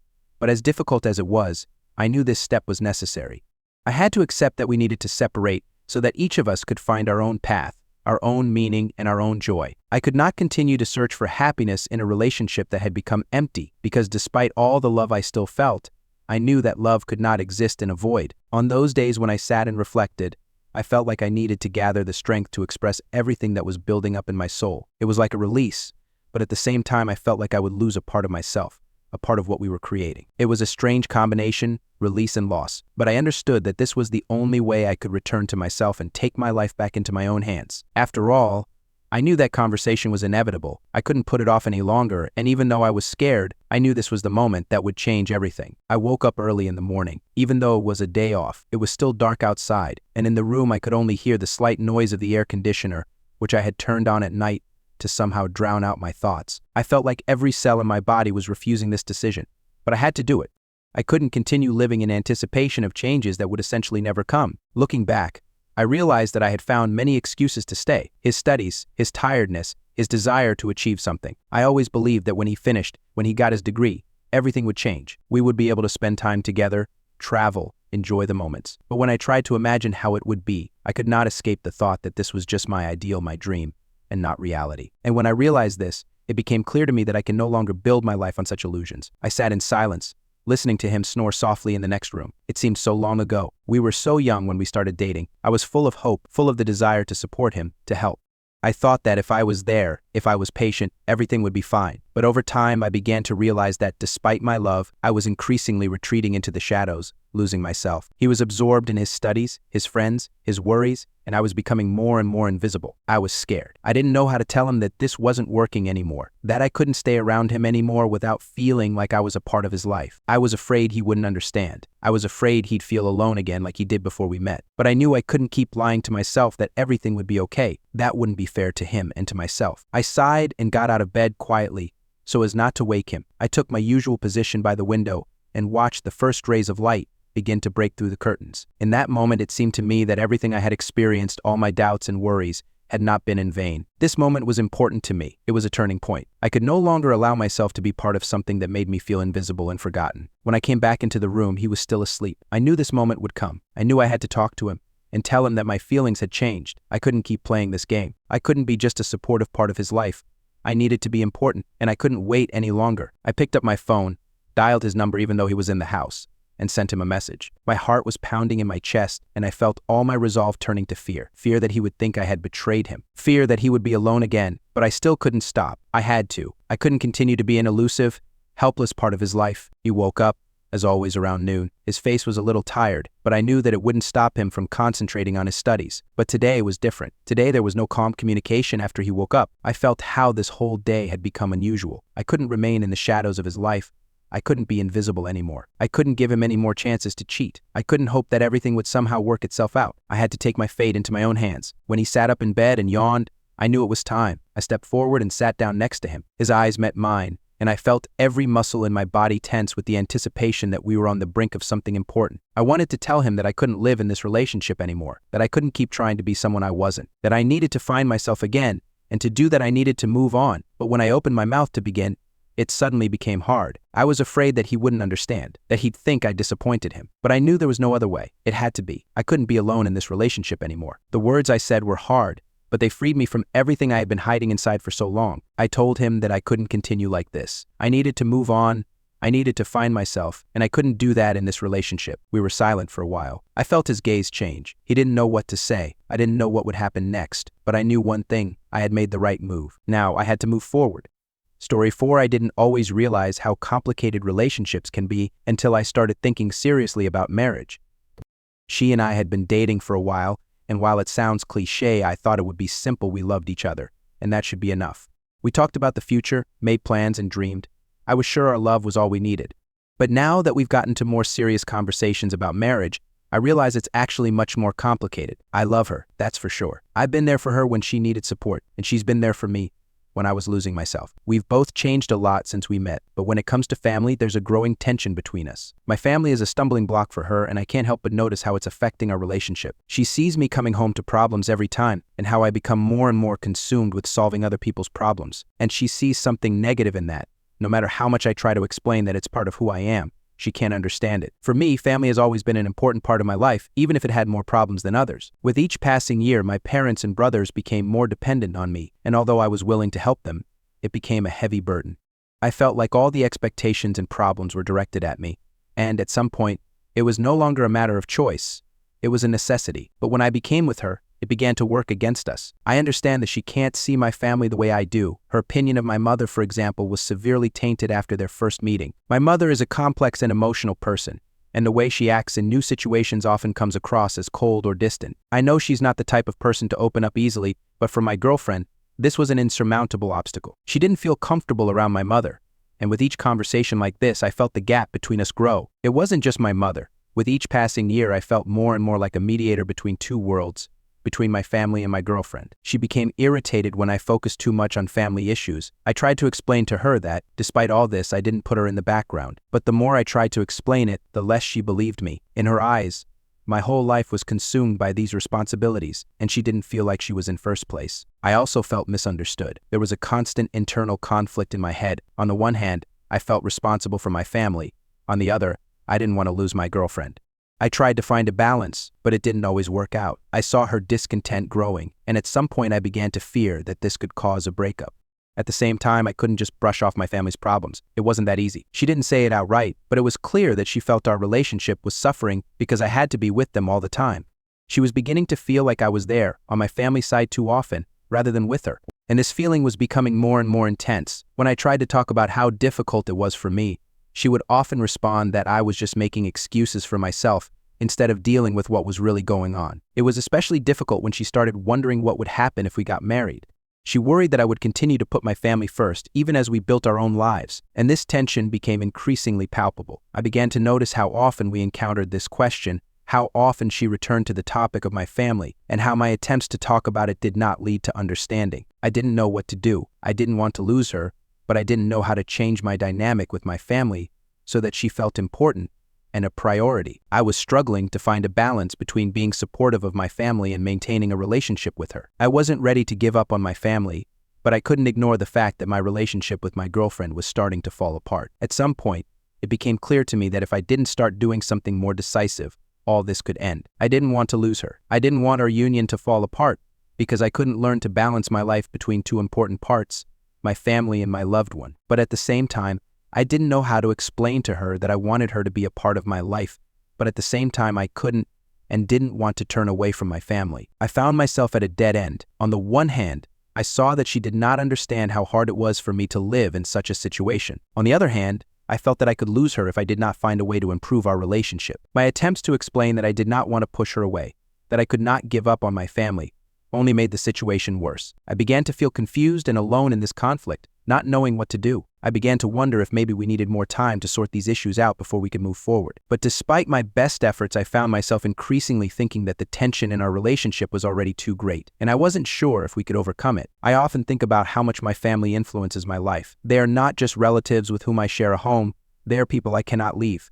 I grew up in a home where everything was about taking care of others. My parents always needed support, responsibility for their emotional well-being, and my siblings needed help in all sorts of situations. Family has always been my center, my guide, but with each passing year I have begun to notice how much this affects my relationships with other people. I remember how people often told me, "You are the pillar of the family." At some point, I even began to believe it myself. It was convenient. I was the one who solved problems, who put things in order in the house, who calmed people down. When something went wrong, I was the first one to lend a shoulder. And all this became a part of me, a part of my personality. It became difficult for me to imagine that someone else could take on this burden. At some point, I even began to think that this was my destiny, to be the one who is always on duty, who is always nearby, ready to help. But what started happening was that I became increasingly aware of how much this was draining me. I was becoming overwhelmed, emotionally and physically exhausted. It seemed like all my time was being spent solving other people's problems, and I was losing myself in the process. I no longer knew where my responsibilities to my family ended and my own needs and desires began. When I met my girlfriend, I felt that there was something different in our life. She didn't demand from me what my family wanted. She didn't ask me to solve her problems. She didn't expect me to save her. She was just there. I felt at ease with her. I could be myself, and I thought that my life would be easier with her. But with each passing day, I felt more and more how difficult it was to combine my obligations to my family with being there for her. I often spent my nights trying to figure out how to help my parents, how to deal with the problems that were engulfing my siblings. And at that moment, I felt so consumed by this role. My family wouldn't let me go. No matter how hard I tried to break away, I tried to be there for my girlfriend, but thoughts about what was happening at home were always somewhere in the background, and that's where the first cracks began. I couldn't find a balance, and this irritated her too. I tried to explain to her that I couldn't just turn my back on my family, but it wasn't an easy explanation. It seemed that sometimes I was just a punching bag for her to fill with negativity, blaming me for not paying enough attention to her. It all seemed ridiculous and even a little sick. I loved her, and she loved me, but somehow, everything I did always seemed insufficient. I helped, but not in the way she wanted. I was there, but not close enough. I tried to explain to her that family was not just a habit for me, but something more important. But every time I tried, I felt her drifting away. The internal conflict I was experiencing began to mount. I couldn't just distance myself from my family. I was too attached. But I couldn't continue to live like that, constantly torn between two worlds. My family demanded that I be on duty, didn't give me any rest. And at the same time, my girlfriend wanted me to be close, to be only hers. I began to feel myself losing more and more strength with each passing week as I prioritized what was important to me over what was important to everyone else. And when I tried to talk to my girlfriend about it, her reactions always sounded like the same tune. She couldn't understand why I was so consumed by family responsibilities. It was hard for her to accept. I loved my family. I didn't know how I could exist without them, but I also loved my girlfriend. And this feeling was becoming more and more confusing. I wanted to continue to support my family, but at the same time I was beginning to understand that perhaps I was losing not only myself, but also what could have been my future. I couldn't believe that this was the only possible choice, to always be on my family's side and at the same time try to build a relationship with a girl. Little by little, I began to realize that all this could not go on forever. Family, despite all its importance, began to burden me. I began to feel that if I did not start to find balance, it would all end. I could not continue to live with this pressure, torn between two worlds. And I knew that if I did not manage to find a way out, it would be a serious blow to my relationship with my girlfriend. Maybe all this is not so visible from the outside, but inside me these problems were growing, and they were becoming more and more obvious. My internal conflict, which I had been hiding, could no longer remain unnoticed. I tried to continue to do everything that was expected of me, but it was becoming increasingly difficult for me to maintain harmony. When my girlfriend first met my mother, I didn't even know what to expect. I always knew that my parents weren't the most open and warm people, but I thought that over time she would get used to their peculiarities. However, things didn't go as planned. My mother is a shy person, very closed. She has always been like this, not used to expressing her feelings or openly showing that she is going through something. She was never the center of attention, always remained in the shadows, hiding from prying eyes. And so, when my girlfriend came to the house, my mother, of course, was nervous. It seemed to me that she tried, but could not hide her stiffness. I did not blame her for this, because I knew how difficult it was for her to step out of her comfort zone, especially in front of someone new. But unfortunately, my girlfriend took it very differently. She saw how nervous my mom was, how she avoided eye contact, as if she was hiding something or disapproved of her presence. I remember her looking at me after the meeting and saying, "Did you see how she treated me?" It was kind of cold. I don't know what to think. I tried to explain that my mom was just shy, that she needed time to get used to it, but inside I knew it wasn't that simple. It's a first impression, and it's hard to change. My mother was always strange in that way. She didn't know how to build close relationships with people, especially with those who weren't part of her usual circle. Her behavior, her reserve, her inability to establish contact were sometimes perceived as coldness or even disdain, although this was far from the truth. My mother couldn't just open up. She was like a closed book, the pages of which were so difficult to open. And I knew this because I was a part of her. I was the one who really knew her weaknesses, her fears, her doubts. But unfortunately, she couldn't show this to strangers. It was not in her character. And now I found myself in a situation where my girlfriend and my mother were not getting along. I felt like this wall between them was getting thicker and stronger. My girlfriend, like any other person, wanted to be accepted, and for that she needed to feel that she was not being rejected. My mother, with her quiet and secretive manner, could not give this feeling. She was too careful to show even a small part of her attitude. Each new interaction between them became more and more tense. And no matter how hard I tried to mediate, no matter how hard I tried to explain each side the other's point of view, nothing worked. All I got in return was dissatisfaction on both sides. My mother became more and more withdrawn, and my girlfriend became increasingly doubtful that she would ever be accepted into this family. She began asking me, "Do you even understand how difficult it is for me with your mother? Why does she act so strange? Why can't she just be normal?" These words hurt me because I knew that my mother didn't mean any harm, but she couldn't do otherwise. I tried to understand her, tried to explain that she was not who she might seem at first glance, but my words didn't bring relief to either side. And every time I heard such questions from the girl, I felt trapped. I didn't know how to explain to her that my mother wasn't bad, that her behavior wasn't connected to the fact that she didn't accept her. It was just her way of defending herself, her way of interacting with people she wasn't used to. I tried to talk to my mom. I told her how important it was for me that she accept my girlfriend, that she open up and give her a chance. But my mom would answer me the same way she always did. I don't know how to talk to her. I was getting scared because I knew her behavior wouldn't change. She couldn't be different. She couldn't show the warmth my girlfriend was expecting. All she could do was keep silent, keep avoiding any kind of affection. With each new conversation, I felt the gap between them growing. I no longer knew how to convince my girlfriend not to perceive my mother as an enemy, how to teach her patience when it seemed that all I could offer were empty words. I was at a dead end. My love for both of us was strong, but this situation put me in an absolutely unbearable position. I could not make my mother change herself, and I also could not make my girlfriend understand that my mother simply did not know how to openly express her feelings. Each time I felt more and more how hard it was to keep these two worlds together. I understood that if I didn't find a way to establish contact between them, it could all end badly. But how could I make them understand each other? How could I find a middle ground when two such different personalities couldn't find a common language? I didn't know, but I understood that this problem required a solution. It became increasingly clear with each passing day that my relationship with my family was not the only problem we would have to face. The pressure from my girlfriend's parents was increasing, and it was becoming more and more obvious. She often told me how her parents were worried about us, about our future, about how I would pay attention to her family after we got married. They were worried that my attachment to my own family, my responsibilities, and my willingness to help everyone would take up all my time. I couldn't help but feel this weight, like a stone that was slowly but surely pressing on my shoulders. It was hard for me to understand how important this concern was to her. I always thought that no matter how hard things were, we could get through it, that love and support for each other could overcome all obstacles. But I guess I underestimated how much she cared about what would happen after the wedding. She was worried not only that my family responsibilities might take up too much of my time, but also that her own family might fall by the wayside. I could see her parents were worried that I would care more about my family than hers, and while I never wanted it to be perceived that way, I knew they were right in a sense. My attention to my family did sometimes go beyond what was reasonable. I often couldn't refuse requests, often found myself in the middle of things, solving other people's problems, and this took away energy and time that could have been used for us. She didn't say it to me directly, but I could feel her anxiety growing. I knew that it was important to her not only to feel secure in our relationship, but also that I was willing to give her enough attention and time. She didn't want to be in the background, didn't want to feel like she was part of something smaller, part of a life that faded into the background when family issues came into play. In our conversation one evening when we were sitting alone in the kitchen, she asked me how I imagined of our life after we got married. "Are you going to continue like this, helping everyone, solving all their problems?" Her voice was worried,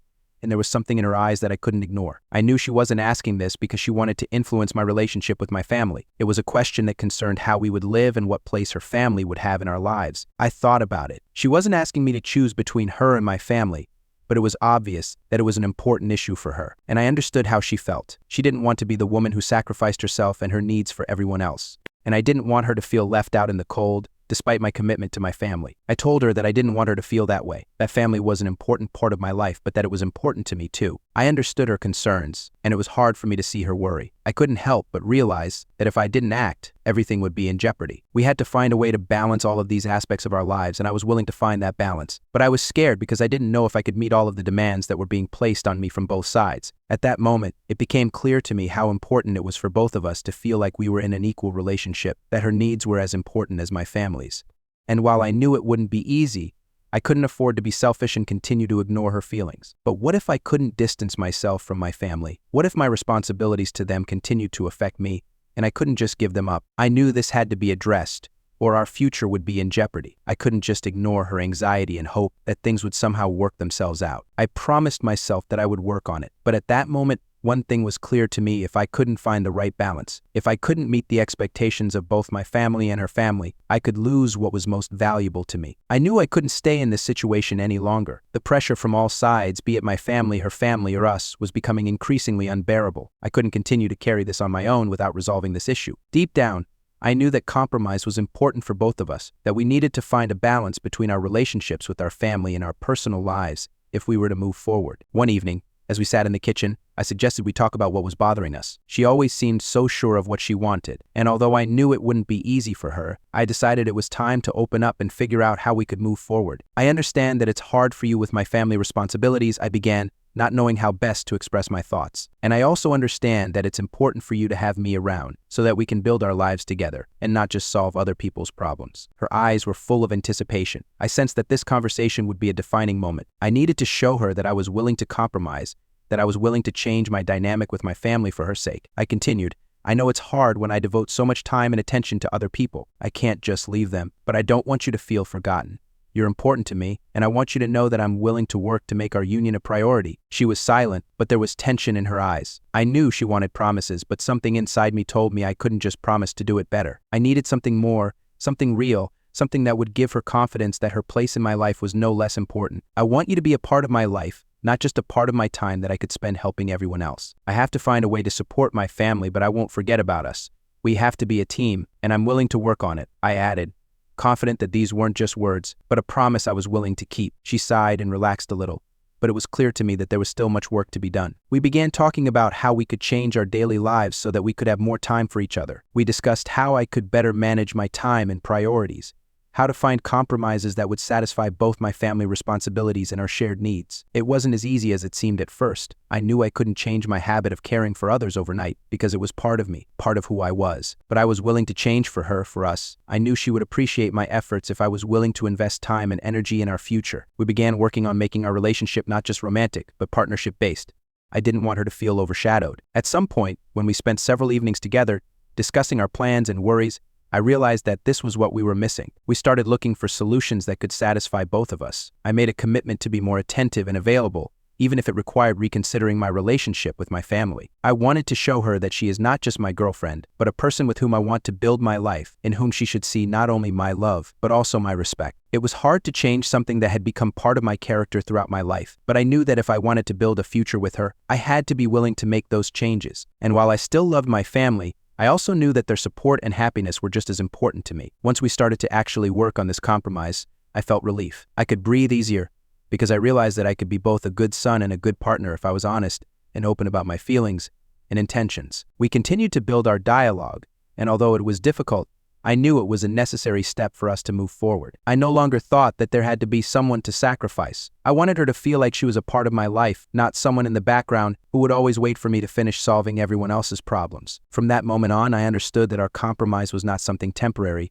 but an important foundation for our future. Every day that we continued to work on our relationship, I began to realize more and more how important it was for both of us to find this balance. We could no longer ignore the fact that the life of two people who are deeply involved cannot be built only on concessions from one side. We both had to make an effort to make something change so that our future would become real and not an idealistic dream. I suggested to my girlfriend that she come to dinner with my family. I knew she wasn't particularly interested in interacting with my mother, but deep down I hoped that this would be a step forward, however small. This was important to me because I realized that my family and I were two inseparable aspects of my life, and if she was really going to be a part of that life, we would need to find common ground. She agreed, although she wasn't sure it would help. We both knew that these meetings don't always go perfectly, especially given the tension that had already built up, but I was willing to take the risk because I knew that if we didn't try, we wouldn't even begin to solve the problem. Our family meetings became a little tense, but each time the situation improved. My mother, reserved and sometimes awkward, began to feel that her perception of the girl might have been distorted by first impressions. I explained to her that my girlfriend, despite her reticence, was actually of great importance to me, and that I was willing to make an effort to make her feel at home in my family. My mother, after some time of reflection, took this into account, and although she did not become the life of the party, her attitude softened. I began to see the tension between them gradually dissipate, although I knew it was just the beginning. The main thing was not to give up, to continue to work on it, so that my loved ones and my girlfriend felt that I valued both of them. The desire to compromise no longer seemed insurmountable, but part of the process that was necessary for us to move forward. With each new conversation and each new step, I became more and more convinced that she was beginning to feel in my family not just as a stranger, but as a person I had chosen and with whom I wanted to build a future. Sometimes it was difficult when she had to communicate with members of my family, especially with my mother, but she no longer perceived it as an enemy. She saw my efforts, and this was important to her. I, in turn, also began to think about how my family perceives her, what I can do to make her feel more comfortable in our home. I realized that you can't just expect everything to work out on its own, and that you need to make an effort so that every step, however small, leads us to a better understanding. When we started going to family gatherings, I noticed her changing a little. My girlfriend, although not initially enthusiastic about interacting with my family, began to open up. I saw her gradually accepting them, and this was something I did not expect. I myself was determined not to let either of us feel like it was a one-sided game. We both made an effort and tried to understand each other's feelings. We started spending more time together when I could prioritize so that we didn't lose touch. There were times when I still felt like I was on the edge between my family and my personal relationships, but I knew I couldn't let these two aspects of my life destroy each other. We both realized that change doesn't happen overnight, but it can be achieved if we really work and are open to accepting each other for who we are. Over the course of several months, our relationship with my family improved, but I knew it wasn't enough. Respect and trust don't happen overnight, and although we were making strides, I knew there was still a long way to go to fully understand each other and overcome all the barriers that separated us. I began to realize that true success wasn't about resolving all our differences, but about being willing to work and move forward. We became closer, and even though I knew the problem was far from solved, I felt better. We had a plan, we had time to work, and despite all the difficulties, I felt like this was the path we needed to take to be happy together. When it all started, I couldn't even imagine that I would find myself here, at this crossroads, between the past and the future, between family and relationships, between obligations and personal feelings. We had been through so many difficult moments that sometimes it seemed that no problem could be solved without leaving traces. But now, after so much time, I felt how the tension was starting to weaken, how the walls that my girlfriend and I had built between ourselves and my loved ones were gradually beginning to crumble. I can't say it was perfect. We faced many challenges over the course of these past few months, but we learned to adapt, we learned to listen to each other, and we took action as best we could. We began to realize that in order to continue moving forward, we needed to take steps, not only in our relationship, but also in our relationships with each other and our families. It was a long process filled with compromises, realizations, and important conversations. I remember the moment when we were able to sit at the same table with my parents for the first time, and despite all the disagreements and misunderstandings, I felt that with each new step we were becoming closer. My mother, who was initially wary and reserved, was already beginning to perceive her as an important person in my life. I felt that her attitude was changing, that she no longer perceived her as a threat, but rather as a part of our common life. This was a big step for both of us. My girlfriend also opened up. I saw how she stopped being afraid of these meetings, how she began to feel more confident and calm around my family. Of course, there were moments when old grievances arose, when discontent overflowed, but we learned to find compromises. And not everything worked out right away, and I understood perfectly well that one meeting or one conversation would not solve all the problems. But step by step we moved forward. One evening when we returned home from yet another visit with my parents, she sat next to me and looked at me, and I saw something new in her eyes. It wasn't just a look of weariness or irritation, it was a look of acceptance. Acceptance not only of me, but of my family as well. And although she couldn't yet completely abandon her fears, I knew that step by step, together, we were overcoming the obstacles that stood in our way. I realized that this was the beginning of a new chapter. We began to see each other not as two worlds that could not find a common language, but as two people who could work on their future, despite the differences and difficulties. For both of us, this was a big discovery, because we realized that in any relationship there are no ideal conditions. There is only work, joint efforts, and a sincere desire to build something more than just a union of two people. After months of working and talking, after everything we had been through, I couldn't help but notice how our relationship had changed.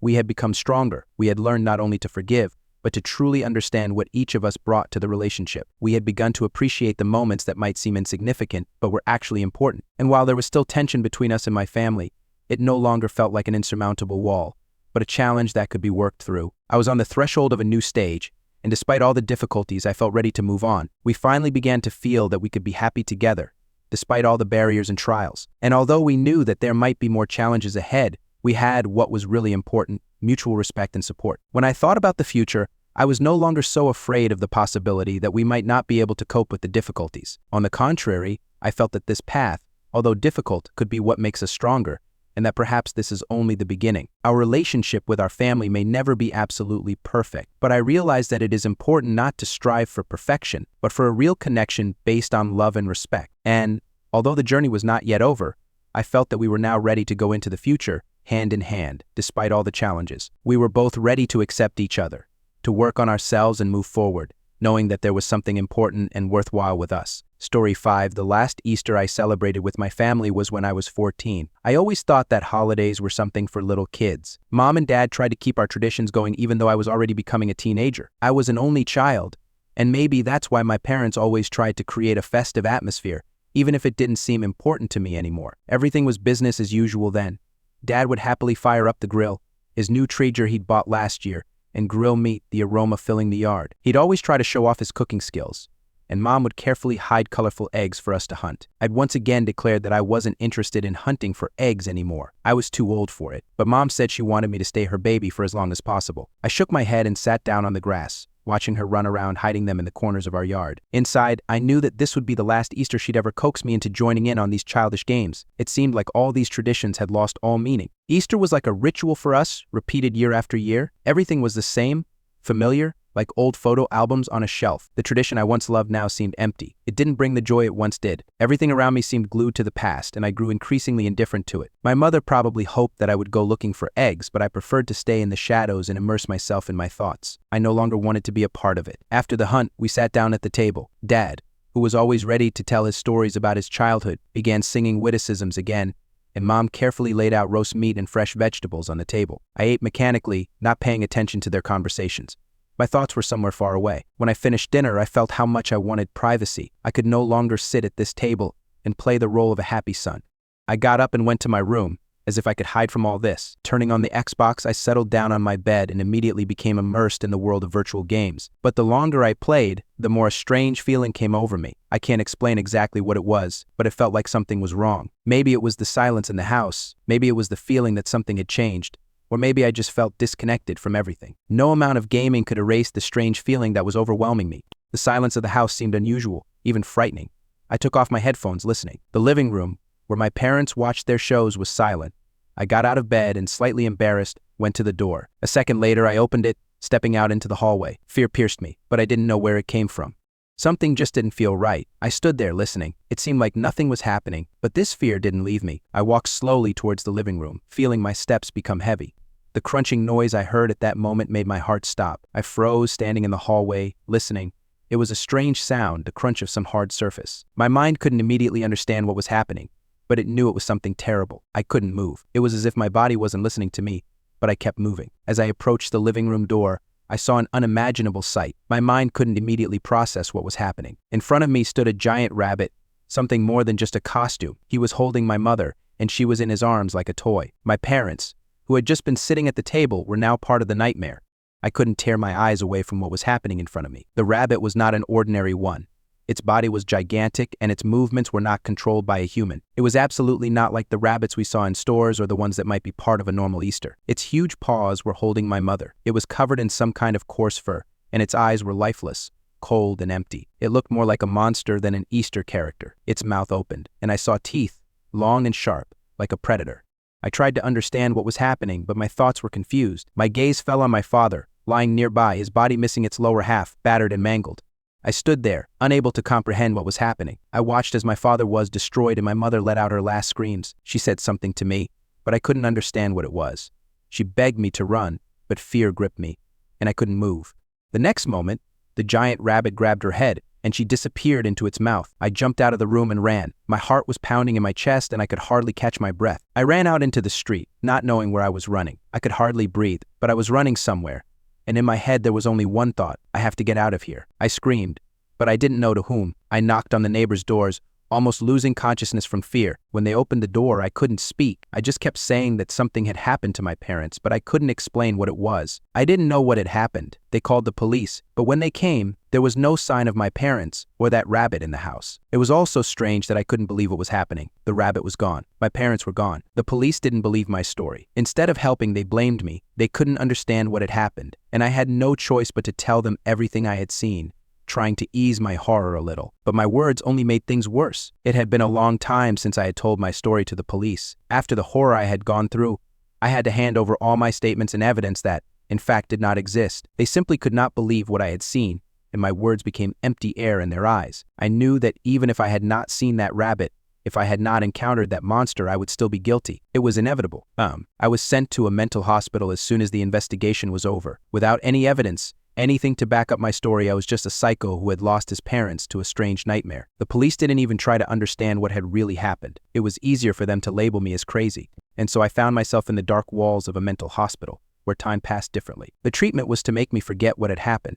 The drugs, the endless sessions with therapists, it was all part of the plan to squeeze out of me what they wanted to hear. I became part of a system that was supposed to make me believe that I had made it all up. I remember sitting in my room every day, trying to piece together what I had seen, but the more I tried to understand, the less I could believe it was real. At one point, I thought maybe I had made it up. My memory was too hazy to reconstruct the events of that terrible evening, and the more I thought about it, the more distant that moment seemed. The rabbit, the meat, the blood, the screams, it all became a blurry memory that could only be a figment of my boundless imagination. But every night before I fell asleep, I felt the nightmare return. I saw it in my dreams, heard it in my head. In the darkness of my mind, that same rabbit appeared again and again, and I tried to forget, but I couldn't. It was so vivid and real that I couldn't stop believing I was right, and this wasn't just madness. The years in the hospital were spent in painful attempts at rehabilitation, trying to live with what had happened.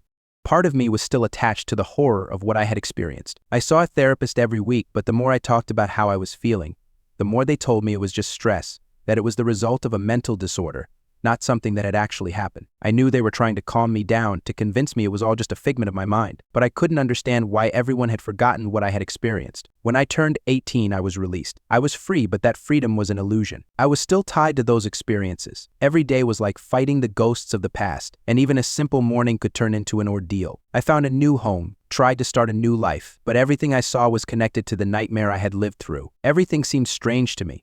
I tried to rebuild my life, thought that maybe time and distance would help me forget. But one thought wouldn't leave me. Every morning when I opened my eyes, I thought about that rabbit. It didn't disappear. It remained inside me, in the depths of my memories, and with each passing day it became brighter. This morning I felt that fear coming back. I opened the door and found an Easter egg on the threshold. It was white as snow, with a perfect photo of my mother and father, as if they were alive, depicted on it. I froze, looking at that egg. On the other side of the egg was the inscription, "See you soon." This was more than just a strange coincidence. I didn't know what to do. This egg couldn't be a coincidence.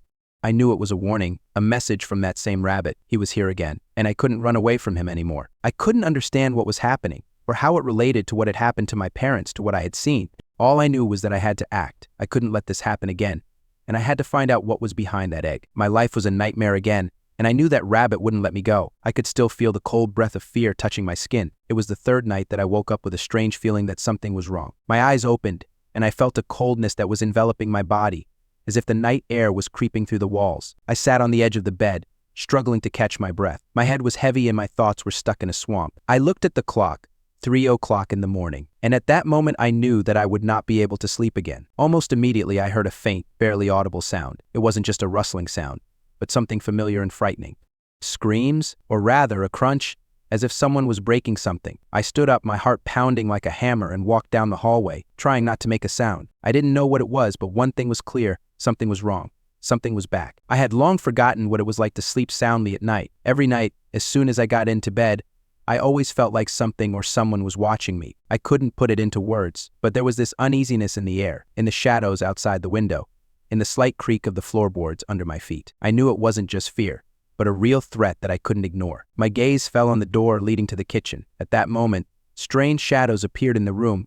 They darted along the walls, and I felt the cold cover me again. I listened, feeling like something was present, like something invisible was filling the space around me. And then I realized this was not just a noise in the night, this was a real approach. Something was approaching me. I moved slowly towards the kitchen. The light was dim. I didn't turn it on, didn't want to attract attention. When I opened the door, it seemed to me that everything in the house had gone silent. Every movement was deafening. Everything was so quiet that even my breathing seemed too loud. Suddenly, I felt a growing chill in the air. It was becoming more and more noticeable, and I couldn't figure out where it was coming from. I looked around. My hand reached for the light switch, but before I could turn on the light, the shadows that had seemed insignificant before began to move, becoming something real. The walls were becoming dark, as if the night was swallowing up the space. And then I heard it, the same sound that had been haunting me. Light, almost silent footsteps. They were coming from outside on the other side of the window.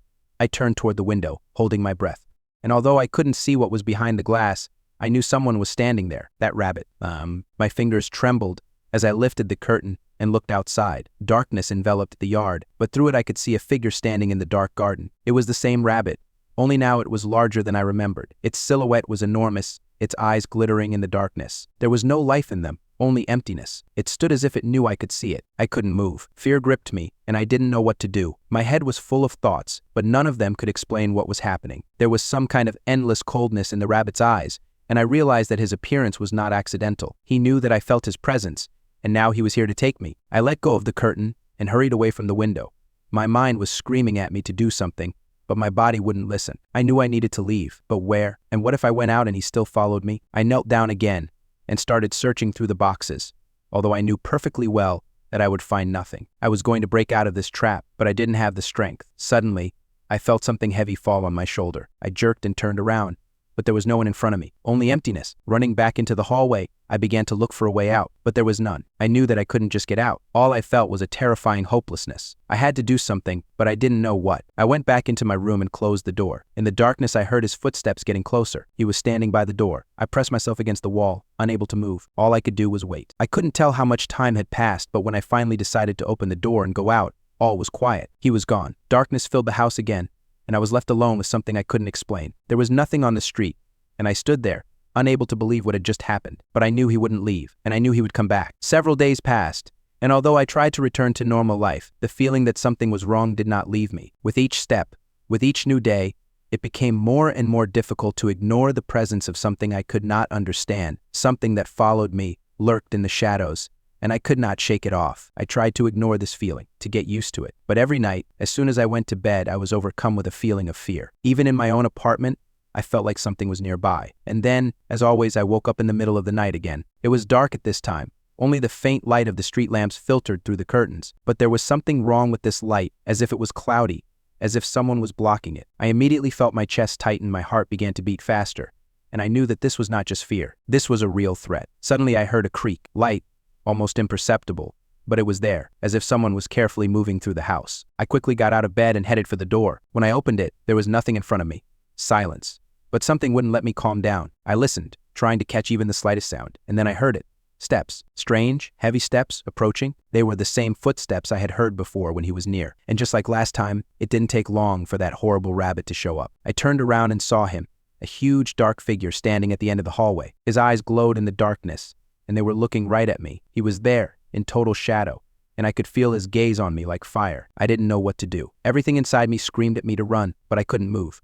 He was getting closer. His footsteps were getting louder. I felt small, insignificant in his presence, and it was clear that he was no ordinary being. My head was full of questions. Who was he? Why was he following me? And worst of all, what did he want? I stood there, unable to tear my eyes away from his. Time seemed to slow down. The longer I looked at him, the clearer it became. He was real. His being was not just a nightmare or a hallucination. It existed, and it was right here, right in front of me. I don't know how much time passed, but at some point he started moving. His movements were strange, as if he was moving with some intention, heading towards me. I tried to retreat, but my legs wouldn't obey me. I was trapped. Then, I remembered those same shadows I had seen before. They always accompanied him. And now those shadows began to fill the space again, shifting and growing, consuming the room. I felt everything around me becoming darker, as if the air itself was becoming dense and heavy. I closed my eyes, desperately trying to get rid of this horror, but when I opened them again, the same rabbit was standing in front of me. It was so close that I could see its teeth, sharp as knives. I could hear it hissing softly, and all I could do was wait. Suddenly, I felt a strong push in my chest, as if someone had punched me in the heart. I couldn't breathe. He was so close that I didn't know what was happening. Maybe this was the end. Maybe he was going to take me away? In that moment, I remembered all those terrible nights when I couldn't sleep. All those moments when I felt his presence next to me, as if he was always there, just hiding in the shadows. And now, as he stood before me, I realized one thing: this wasn't just a nightmare. This was reality. Then I decided I had to run. With a strength I didn't know, I jumped up and ran, not knowing where. The only thing I knew was that I had to get away, but wherever I ran, he was always there, like a shadow. Running was unbearable. My legs seemed to be losing control. Each step was a struggle, and the air was becoming thicker and colder. I didn't know where exactly I was. Everything around me was turning into fog. All the familiar walls of my house disappeared, as if I was in some other place where there was no escape, no way out. I barely heard my own footsteps, but I kept moving, losing all confidence. I didn't know what would happen if I stopped. At one point, I thought I was back in the corridor I'd been in before I found him, that huge rabbit with eyes full of eerie emptiness. I turned around, but there was nothing there. It took me a few minutes to realize that there was something moving somewhere in the darkness. My eyes darted around, trying to discern even the slightest movement, and I realized that he was there, but I couldn't believe it. How could he be there if I couldn't see him? And at that moment I heard a noise, quiet, almost imperceptible, but so familiar. They were footsteps, the same as I heard before the rabbit appeared in my house. At first I couldn't understand where they were coming from, but then I realized that they were coming from behind me. I turned around sharply, ready to see this monster, but there was nothing there. Only emptiness, darkness, and gloom, consuming everything around me. At the same moment I felt the cold, which became much stronger. It was not just the air, but something more sinister, as if the world itself around me had become hostile. I stood there, frozen with fear, and then his eyes appeared again, but this time they were not like before. They did not glow in the darkness, they seemed to absorb it, causing the surrounding darkness to become even thicker and more impenetrable. I felt everything inside me tighten, and I tried to move again, but my legs wouldn't obey me. He was here, and I felt like I couldn't avoid this encounter anymore. He was close, in every shadow, in every rustle, and I didn't know what to do. At that moment, I remembered a moment from my childhood, an old fairy tale that my grandmother once told me, about how the darkness that devoured all living things began to reign, and only those who could overcome fear could escape from its embrace. But I already knew that this was not just a fairy tale. I took a deep breath and stepped forward, trying to push my fear aside, even though every cell in my body was screaming at me that it was impossible. But I knew that if I didn't move, if I didn't dare, I would never get out. He knew it, and that was what kept him coming. I closed my eyes and felt my way, not knowing where my feet were taking me. There was only one question in my head: what if I can't get out? But I kept going, and suddenly, as if all the darkness that surrounded me had retreated, I felt my footsteps become quieter. I opened my eyes and realized that I was somewhere else. I was in my house, back in my hallway, but I knew it wasn't the end. I stood in the hallway, and the feeling of unreality did not leave me. Everything looked as it had been before, but as if on the border between reality and a nightmare. I again found myself in the place where it all began, but now there was no such familiar silence. Every rustle, every movement of air seemed disproportionately loud and sharp. My eyes began to dart around again, and I was ready for any turn of events, for any nightmare that would await me. The house was dark, although the light in the living room should still be on. I didn't know why this particular moment was so important, but some intuitive feeling told me that I had to go back there, to where it all began. I moved toward the kitchen again, toward the bright window that might provide some sense of safety, some minimal protection from what was waiting for me. As I entered the hallway that led to the kitchen, I felt a cold wind pierce my bones. It wasn't just air, but something cold that couldn't be related to nature. It was as if the world itself had decided to remind me of itself, to remind me of something I had perhaps forgotten. This sensation was new and strange because I realized that something had changed. Something had actually happened. Something was happening at that moment, and I couldn't figure out what it was. I walked up to the living room door and peered inside cautiously. The room was dark, but I knew that this was where I would find the answer I was looking for. I was ready to face whatever was haunting me, and in that moment I realized that I couldn't run. Not anymore. I had long since moved on from all of this, but coming home forced me to confront what had happened. My gaze fell on the table in the corner. It was something strange and incongruous. On the table lay an Easter egg, the same one I had found on the doorstep this morning. I walked up to it, as if not understanding how it had ended up there, and picked it up. The whole sensation of what was happening became even stranger, and every step I took felt like someone's shadow was watching me. The writing on the egg looked familiar, but what it said made me feel that fear again. See you soon. Those words seemed to pierce right into my soul, as if it were a prophecy I couldn't change.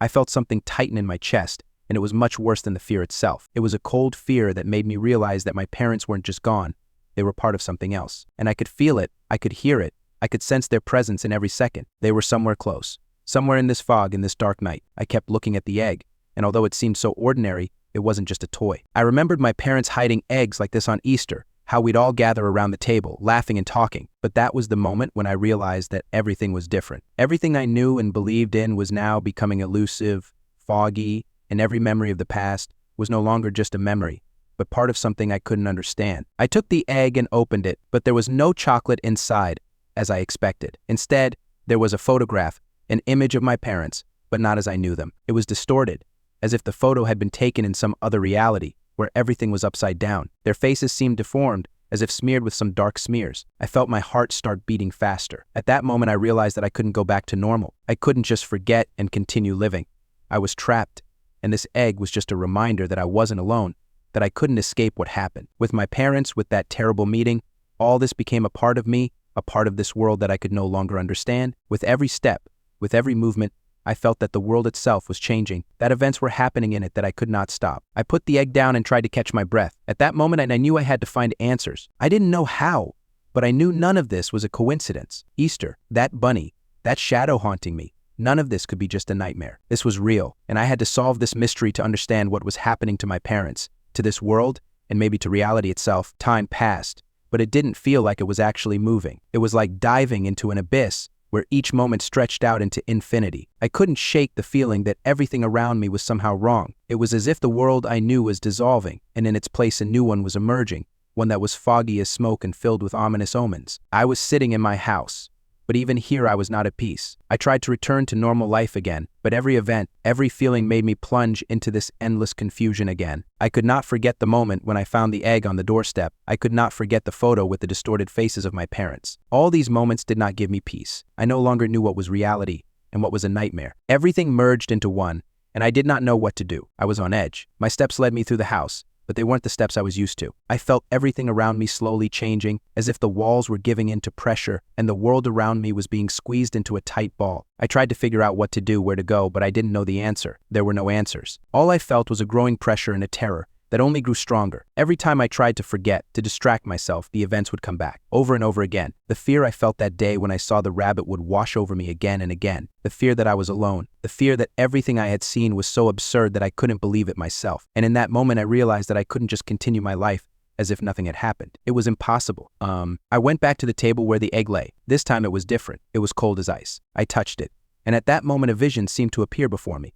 I saw my parents. They were in the place I knew, but their faces were distorted, as if their figures were reflected in water that someone had slightly stirred. I felt something pulling me along, as if I had to follow them, as if they were beckoning me into this world. But I couldn't. I was frozen with fear, and the feeling was only getting stronger. I didn't know what was waiting for me, and I didn't know if I would be able to return if I stepped into this world. But I understood one thing. I couldn't stay here without knowing the truth. I couldn't live in this fear without knowing what really happened to my parents and what was behind it. With every step, with every movement towards that world, I felt everything around me changing. The world was becoming more and more distorted. Every thought, every sound seemed like rising waves ready to swallow me up. And I knew I had to act.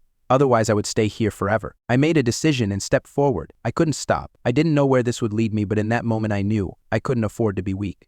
I had to find out what was going on. I had to see the truth, whatever it was. And step by step, I walked into the unknown, into a world that was alien to me. My feet carried me forward, but I did not know what was waiting for me behind this step. It was a path that I walked without any certainty, but with the feeling that this was my last chance. My chance to find out what happened to my parents, what was behind this world, and behind this rabbit that was chasing me. I closed my eyes and took the last step.